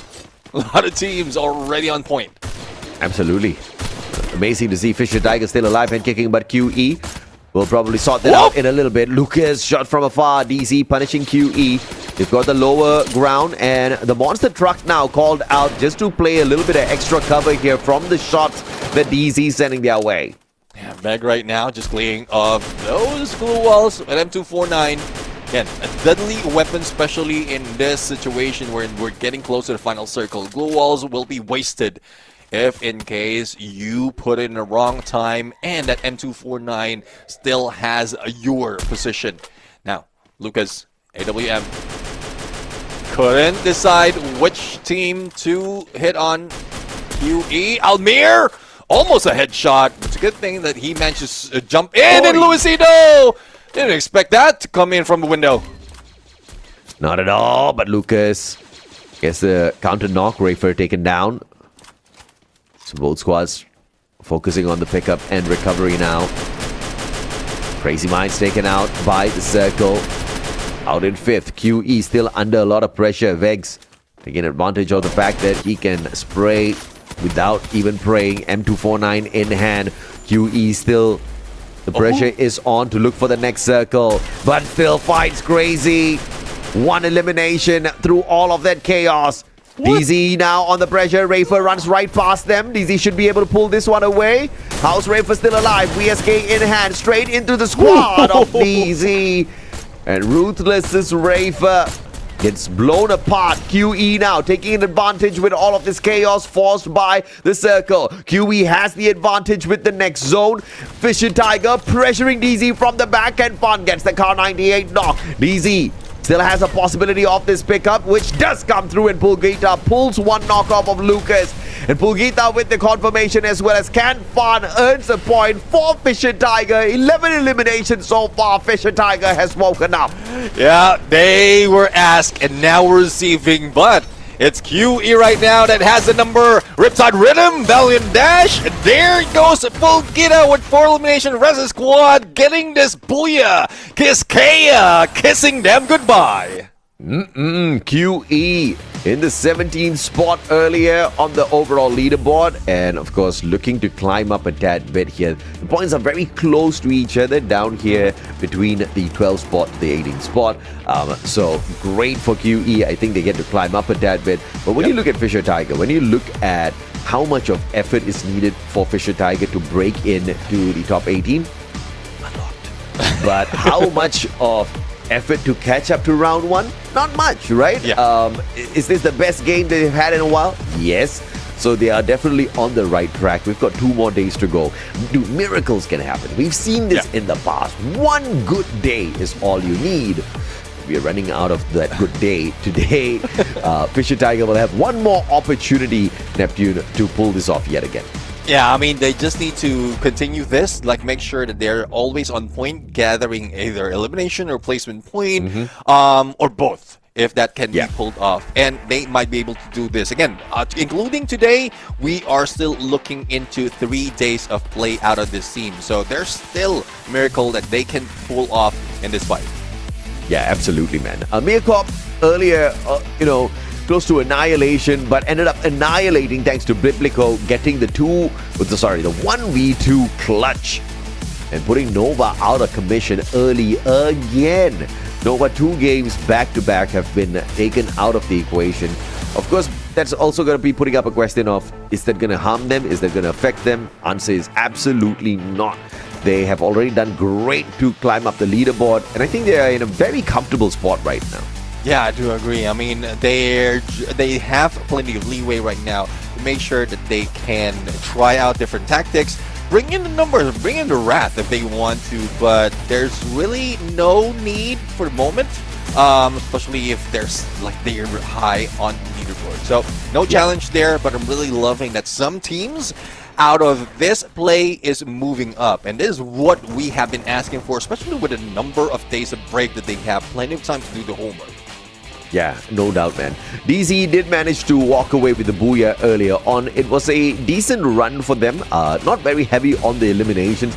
This time around, obviously, that was not going to be given away on a silver platter, right? I think it was a much more difficult lobby overall because you have the underdogs really hustling, really being very careful with the points they give away on the battlefield. But even through all of that, you saw DZ get far in looking for those big points as usual. I'm very happy to see that, luck wasn't on their side this time round, and teams like QE and Fisher Tiger definitely read the circle so much better, although DZ had a fantastic defensive spot. Well, look at the MVP right now. We have Almir coming from QE. 4 elimination, 3 headshot, 3 assists, 2,673 on the damage. Using that Cryo Mine, does have a Moko. We have that Nikita as well and an Alvaro. And just a combination of Alvaro and that Beaston we know already that he is bomber of the team, but does have the long range capability with a Car 98. Wow, this guy is a Swiss Army knife, man. He's a sniper / bomber, and he clearly gets the job done out there. The head-to-head has got Coyote 25 going up against Gotti 9, 7 versus 6 eliminations, but you can see exactly where this battle's won out. The damage. Coyote is just savage out there on the battlefield. You give him an inch, he'll take a mile, and he'll force you to continuously medkit yourself to Kingdom Come as the rest of his team members catches up with the battle as well. But he himself is one that harvested quite a number of lives in this lobby. Yeah, well, speaking of lives and lobby, 90 elimination out of this game, and Mircorp has the most of it. It's only 15 though, not reaching 20. So we're seeing that a lot of elimination has been spread out across the top of the leader, or first half of the leaderboard, and we've seen that how fast everyone has going for that engagement. Like this is a map where we expected a skewed flight path to force them on a hot drop, but even with a better flight path, they force themselves in a hot drop. Somebody explain to me how does Mircorp get taken out with just 4 placement points, but got the most number of eliminations in that lobby. All right, these guys did not survive long at all. They got taken out within the first couple of circles, and they still topped the charts with the numbers. I mean, Mircorp's just insane, man. They're just at this point teasing the competition. We did see a great game for 01 Esports as well this time round. Great numbers of elimination, but also just like Mia, they got eliminated from the lobby a tad bit too early. And these were all of the things that should happen in a lobby if Fisher Tiger wants to get towards the final circle, right? And a lot of fate needs to go the way of Fisher Tiger and just smile at them. Lady Luck needs to be on your side a tad bit as well, because those gunfights are just not looking the sharpest. Although I have to say, this game was a big difference maker for Fisher Tiger. They definitely brought in the numbers as well. I think more than 10 eliminations they managed to get for themselves. But they will still be in the bottom 6 because once again, a big distance between themselves as well as the 18th spot. Yeah, exactly. I'm really looking forward to more of that complete team. And for DZ Esports, I mean, still first on that spot, and they managed to get a few more points in that battle to be able to overtake GCT Arrow, if that was the case. We now have the final game. It's Bermuda, so it's an OG map. It's just from end to end. Both teams will be getting, or both groups will be getting a chance to play this map, and we've seen that earlier. We're in. Everyone was already on point. This might be the slowdown that every team is looking for, especially for those at the bottom like Fisher Tiger, Royal Tiger, because they're slowly closing in. How close? Still far from what AJ mentioned earlier. Closing in, but very far, right? But it's good. At least the attempts are coming out.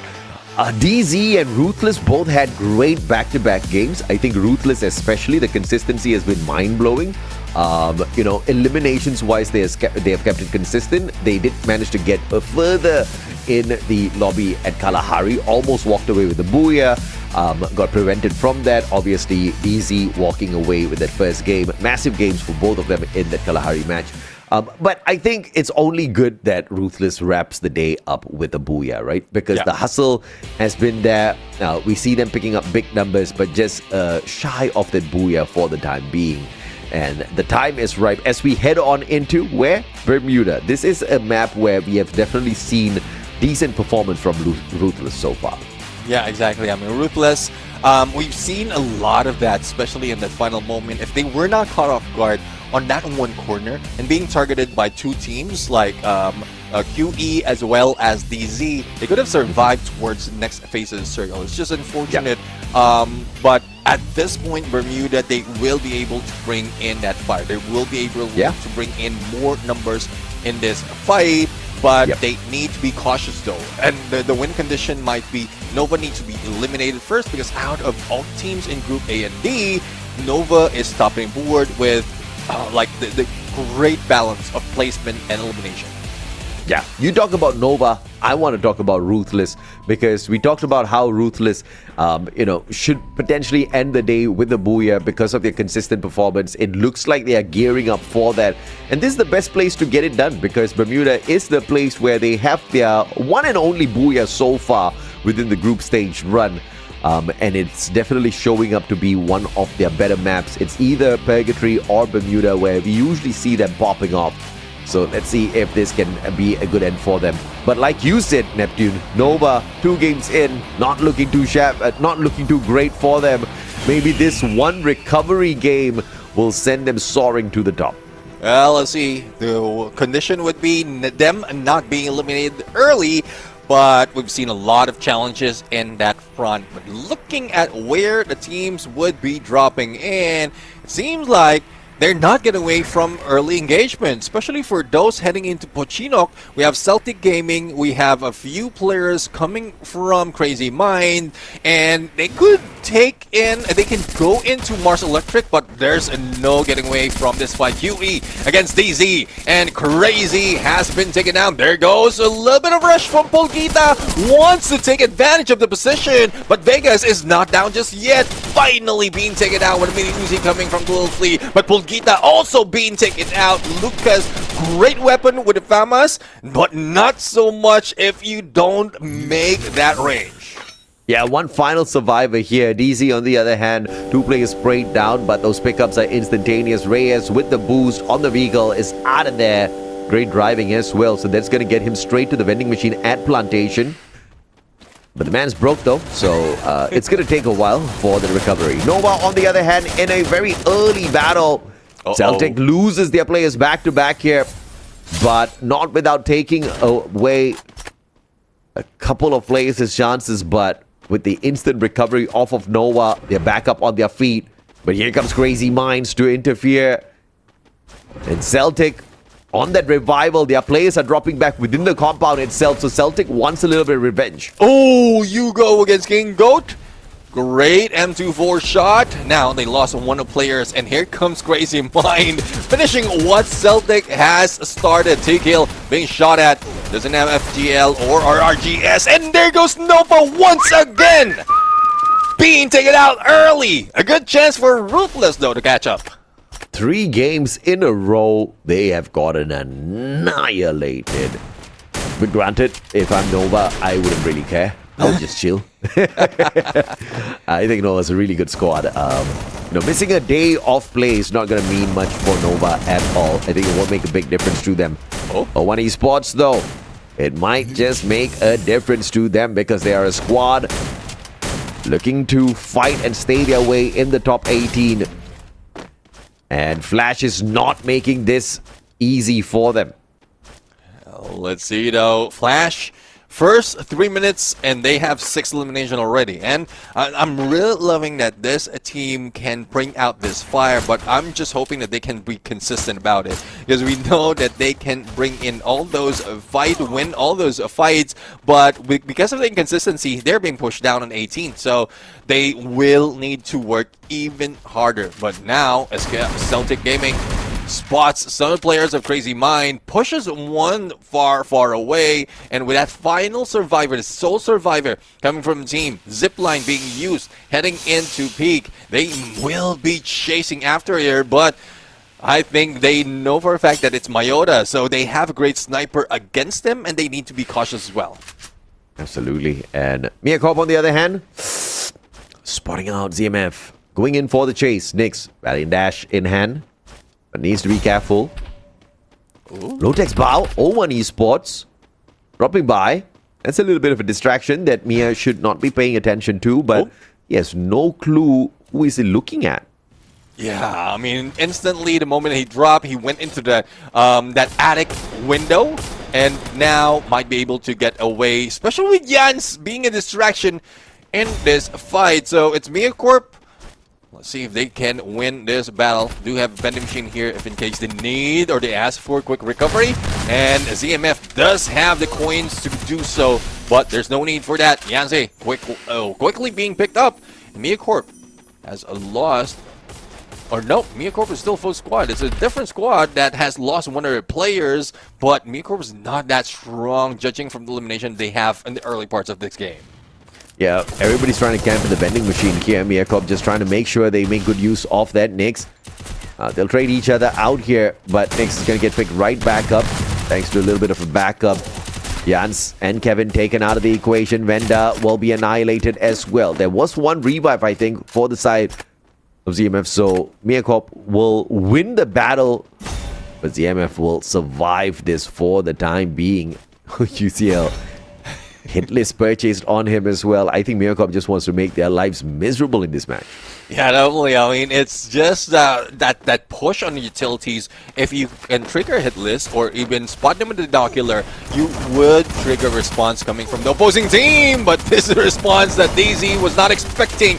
And there goes Lucas for a shot. But a God Nade coming from QE, taking down Vex. And the rest of the squad from DZ needs to move in fast. Lucas, though, 1800 on the coins, can go for full revive, and there goes the rest of the squad back in. Lucas can be taken down with no trouble of them being annihilated. Yeah, great decision making here by Lucas, just understanding that, yeah, I can fight you, but do I need to? It backs away, brings 3 buddies right back in with the revival, and then just plays for time. But that's not going to help him out in terms of survival. QE gets the final elimination on DZ, but that does not eliminate the squad thanks to Lucas's quick thinking. DZ, 3 eliminations so far. I think the DZ squad is starting off a tad bit slow, but of course QE, we can say the same thing about them. 4 eliminations only in the early parts of the game. This time, as we reach the 7-minute mark, only 1 squad eliminated. Yeah, I do agree. I mean, it's getting slow right now. Everyone is familiar with this map. They know exactly what rotation to make. And this one thing that I would like to ask the team. If this is how they can play in Bermuda, why not play the same with the rest of in the rest of the maps? Because we were asking about survivability usage of those launch pads for their exit strategy or entry if needed be. But it doesn't happen that much on other maps, only in Bermuda. So if you want to get to the top, if you want to go for survivability, or probably stretch it towards the final phase of the circle before you gather up all this elimination, just do the same thing in other maps. Oh, Flash is smacking right now. And, you know, this is something that we did talk about earlier on as well, but we'll get back to that in a little bit as O1 Esports now spots on ZMF. Backstabbed by Flash. O1 getting the job done for the time being. Flash, they're hearing all of these sounds. They want a piece of this. As they run straight at O1 Esports. Can they catch up? Here comes Replic at 590 on the entry. Finds Low-Tech's bow. And they dismantle O1 Esports, leaving one final survivor. Do they camp at the vending machine? If they do, they get to annihilate the full squad. Oh, let's see though. Speaking of annihilation, we have Mia Corp right now on the verge of being annihilated. Stealth Bites being used and a getaway using Launchpad, but if it will be used by Celtic Gaming, instantly they will be dropping in the same area. The Inocular being used as well. And do they have enough time to stop Biblix for a revive? Does Biblix have a few coins to go for a revive as well? Heads in onto the graveyard for another vending machine. And this is where they have a better chance of bringing their teammates back. Absolutely. So, just looking for the reposition once again. O1 Esports, on the other hand, though, what a revival. Hey, their players back in here. QE looking for the annihilation. DC pressured. Riptide Rhythm will take down their defenses as well, but they've got a compound to play defense. And they're not going to be stepping out of there just yet, but DC is going to be pressured by the circle here. They've already got 6 boosts on the team booster, so they're not going to be too worried about it.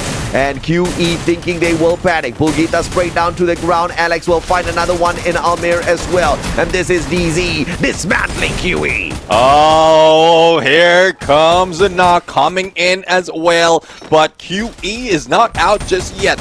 Reyes right now being shot at. Alex not even ADSing in. And he falls down. And Calvin's the one who managed to deal the final blow with SKS. DZ with 10 eliminations, slowly catching up with some of the teams who have more. And I'm really loving that we still have 10 teams remaining. Later on, there's a chance for Flash to gather a few more of those shots. Well, if they survive this onslaught coming from Celtic GG. Yeah, 5 eliminations strong here for the guy, but he needs to be careful not to be down on the ground. Mateos, Flash, oh man, they are just on another level right now. But up against Celtic, can they survive? Furies M590 through the tent. Your bullets will not go, Furies. You gotta make your way around, and he finds Mateos, who punishes him with the M590. Lautard's a sliver of health. Hugo with the M24 does not know where to go, where to aim. Lautard's found by Kevin. ZMF going in for the finisher, and Flaking takes the point away. Flash doing so much, but ZMF and Celtic now ganging up on Flash. This is what I love about Hugo, even the CQC, but unfortunately, even Flash who have a more of that fight is also left with one player. And let's see who's going to reach a vending machine first. There goes Flash being eliminated. All those effort wasted, but at least they have a few more in compared to the other teams that we have in Final 9. Yeah, man. I mean, Flash, definitely not a team that you should mess around with. But they have to be careful tomorrow and the day after during their plays. They can't get aggressive and get eliminated too early just like this. DZ under pressure, but they're going to wiggle their way out of that one, heading straight into the depths of peak. Maybe looking for that vending machine as well to pull their brothers back in. Royal Tigers make that exit, all thanks to ZMF. DZ, look at the movements coming on through. 10 eliminations. Booking an appointment with Ruthless, who are on the roof, who potentially might not jump down unless they are forced to by a knock or elimination. Let's see though, I mean, Alex definitely will be spotting them, giving out that information already, sets them in preparation. Look the angle Calvin is taking. He knows already that they have Ruthless on the rooftop and is trying to get cover whilst getting in and then snipe or on that shot on that rooftop peak. But onto the other side, Celtic GG going against O1 Esports, and O1 Esports almost has been eliminated early. It's a good thing that they managed to recover, but we still have 8 teams and a lot of onslaught happening all across the map. 0-1 now up against Celtic. This is going to be a stressful match because Hugo's a little bit too far away for the backup. Wah finds Lautas. Mag 7 puts him down on the ground. Fury's now on the left-hand side looking for the flank. Nachupi, not enough HP on him. Riptide Rhythm sent out. No advantage. Mag 10 level 1 in hand gets surrounded. And Hugo will be putting on a show from the back. AWM-VSK combination just punishing the players, but the rest of his team members will not be able to stand or withstand this pressure. Fury recovering a tad bit. Hugo is not in a great spot, too far away from any vending machine. Yeah, I do agree. I mean, I think Hugo might be able to get a few more elimination, but survivability will not be on them. Fury, though, managed to recover after being damaged so much, but they need to move fast. 0-1 Esports is being pressured by the zone. A lot of teams also guarding their way. But there goes 0-1 Esports being eliminated by Ruthless Luisito. ZMF, one of the best positions that we've seen in most cases, that we end up in this position of Bermuda, but it wouldn't last that long. Thus, they're using a launch pad rather to get back into a little bit of cover in peak. Great rotation. Not inside the next circle just yet, but only a madman will get into the next circle first. Because 7 squads still alive and kicking. ZMF now looking for, once again, the players on the side of Celtic. Down on the lower ground, Jans is going to get shot down here by DZ. DZ easy as they are looking for the gatekeep. Closest one to this next zone. Riptide Rhythm falling short. Yeah, too easy for DZ at this point, or too easy for DZ. Yeah, they're making you dizzy, bro. I mean, everyone's making me dizzy because so far there's a lot of engagement happening right now, and we really don't know where, what team would be ending. M79 anticipation as to where he will be standing, and it's a rare occasion that we see that kind of shot. But in a bit, Blues closing in, teams are just on edge, and Ruthless being Ruthless, taking down Mia Corp, and we are now left with 5 teams. Absolutely. Like I said earlier on, Ruthless on a fantastic run so far today. They deserve this next booyah. Lightning Zone called upon by either Fisher Tiger or Ruthless on the opposite end.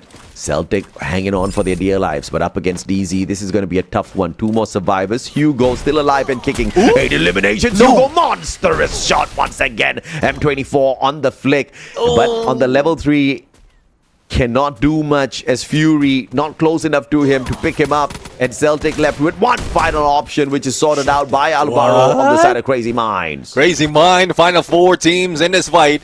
They might be meeting up with DZ in a bit if they make that high ground, but Cryo Mine on DZ pushes Calvin out, and there's not so much in front line. That might be Bex who will be going down that easily. Great position, great distraction being done by Crazy Minds, forcing DC in rotation. Might be meeting up with Ruthless now, especially with Lucas on point. And Calvin, though, AWM against Mayota, respond coming from RSS. 3-way battle, and Fisher Tiger is just watching this or everything unfold. And Ruthless making their way towards this final circle, looking for that booyah that we talked about. Can they get it? Fisher Tiger waking up, get fat with the Car 98, knocking down 2 players out of the equation already. DZ under so much pressure. No, not out just yet. What a pickup. Wex straight down once again. Coyote this time with the SVD will make sure he gets the confirmation before the guys pick him up once again. DZ insane with their recovery play. Alex gets taken out by the circle. 2 more players left in here. Cryomite tossed away of Ruthless. They take the flushie out. Spraying down 1, spraying down 2. And the players on the side of Crazy Minds interfere. DZ out in 4. Other than Ruthless, I'm surprised that Fisher Tiger and Crazy Mind is in the final circle, but I'm loving this. Ruthless needs to be taken down so that they will have a chance. 4 points for Pianito. He'll be able to make that shot with Manchester if he can get that angle. But Fisher Tiger needs to move fast. They need to move against Ruthless, eliminate them. But it seems that Coyote's still being deadly with SVD, and they go into the right. Trying to deal with Crazy Mind right now would be smart. Coyote now M1014 in his hands, and Quoxy! The SVD punishes 2 players from the side of Ruthless and goes in for the finisher as well. Q-Thai with the back 7 elimination comes through instantaneously, and Ruthless looking like it's impossible for them to pick up the booyah if this is how Fisher Tiger wants to play this final circle. Fisher Tiger with a confidence out of nowhere in this final circle, going in for the shutdown, will find the final 2 players on the side of Ruthless, and at the same time, Q-Thai and Ken Fan put the end to them. And Fisher Tiger secures the booyah. Can you believe it, Neptune? I can. I really can, but I'm loving it. They are bringing it all. And what a clutch in the final game for today for Fisher Tiger. Hopefully they can get this momentum moving forward up until tomorrow and the last day of the group stage.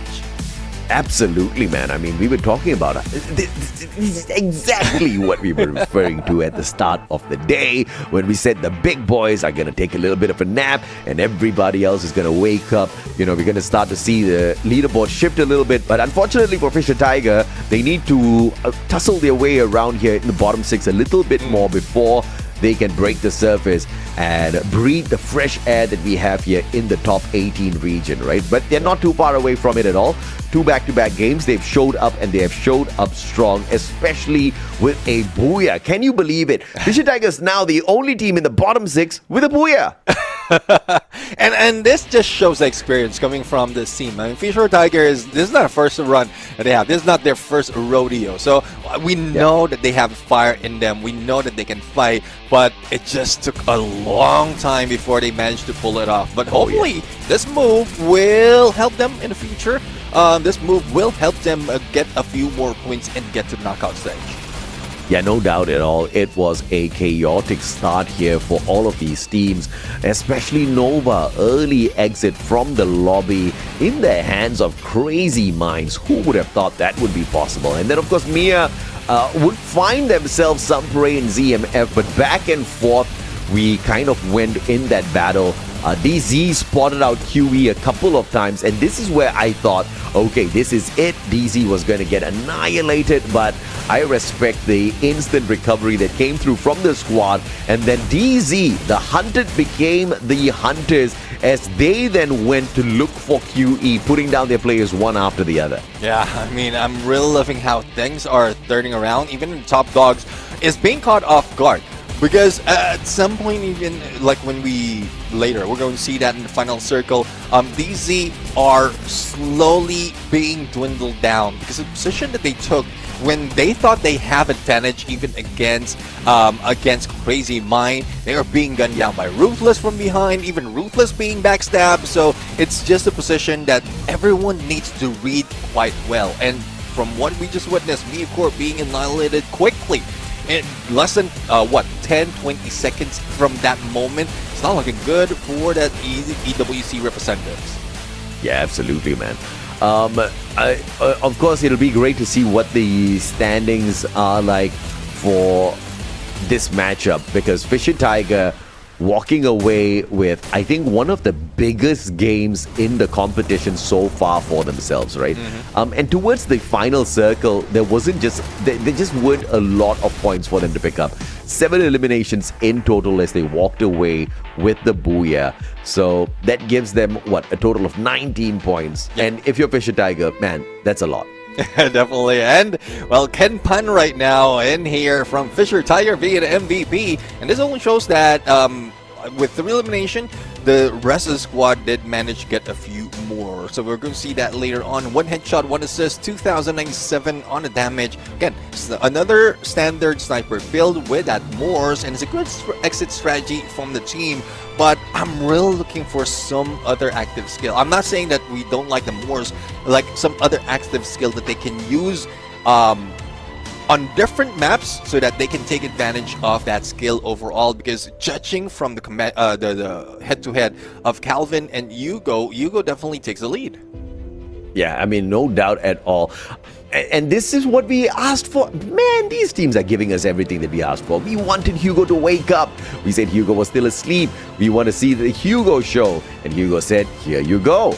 Beautiful stuff, right? 8 versus 6 eliminations. He definitely took the cake here, especially with the damage. And 15 out of 89 eliminations taken away by Flash Gaming. We said this is a squad that will only wake up when they need to wake up. And they felt like, hey guys, we need to wake up. Beautiful stuff out of them. 30 rescues this time around. Not too heavy, but if you look at the overall eliminations, this was a decently rough game for some of these squads to survive in. You gotta love it. I think overall it was a kind of situation where you just did not know who was going to survive down to the end because it was just super chaotic, Neptune. You know, eliminations, battles, third parties, revivals, back and forth. Man, the action just did not stop in this lobby. Yeah, I do agree. I mean, even the early parts, though, Flash is one of the team who got eliminated early. I think they have 15 elimination in that fight. So it's just chaos overall. So I'm really looking forward to how that turned up on the leaderboard. Though, despite of getting the booyah, it's still, or like Fisher Tiger is still far, but at least they're getting closer to this fight. So I'm really loving that kind of storyline from teams. No doubt at all. I think, it's a kind of situation where everybody's trying to, climb up to the top.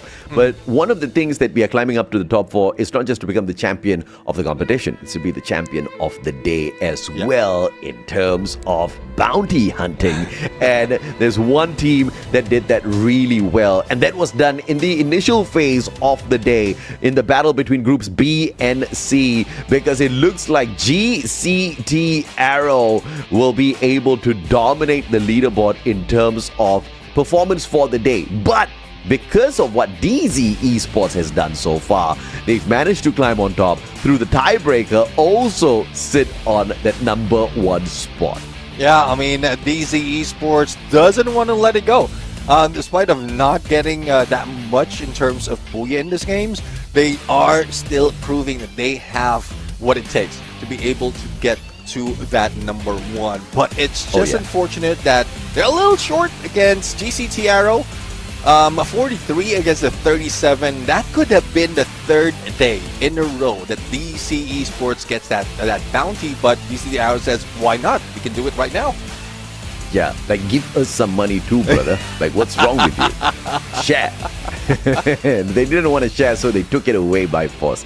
Of course, we didn't find the full-on engagement between some of these squads because we've got 4 groups in here and we can only play 2 groups up against each other within a day. But we can look forward to those combinations in the next 2 days because the action will not stop. It's just the Friday night action here. We've still got Saturday and Sunday coming up for everyone, Neptune. Yeah, I do agree, and I'm really looking forward to more of those adjustments being done with those at bottom of the leaderboard. We want the storyline to continue tomorrow until Sunday. It's still the group stages. There's, as you said, AJ, there's still a miracle that can happen. Hopefully, it's a miracle that can be pulled off by the teams.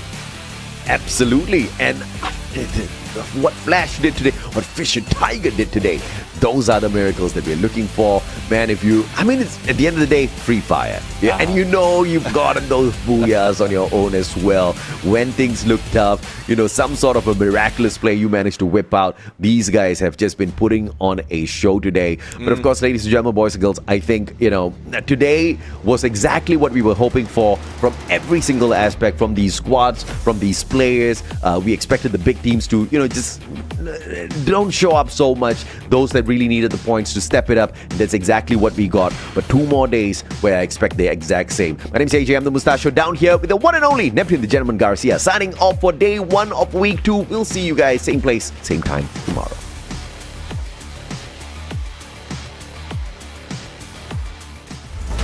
Focus, aim, ready.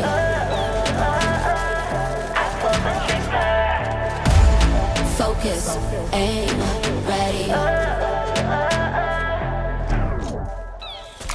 Speed up in the race, fall back, no chase. Turn up with the bass, gotta level up your game.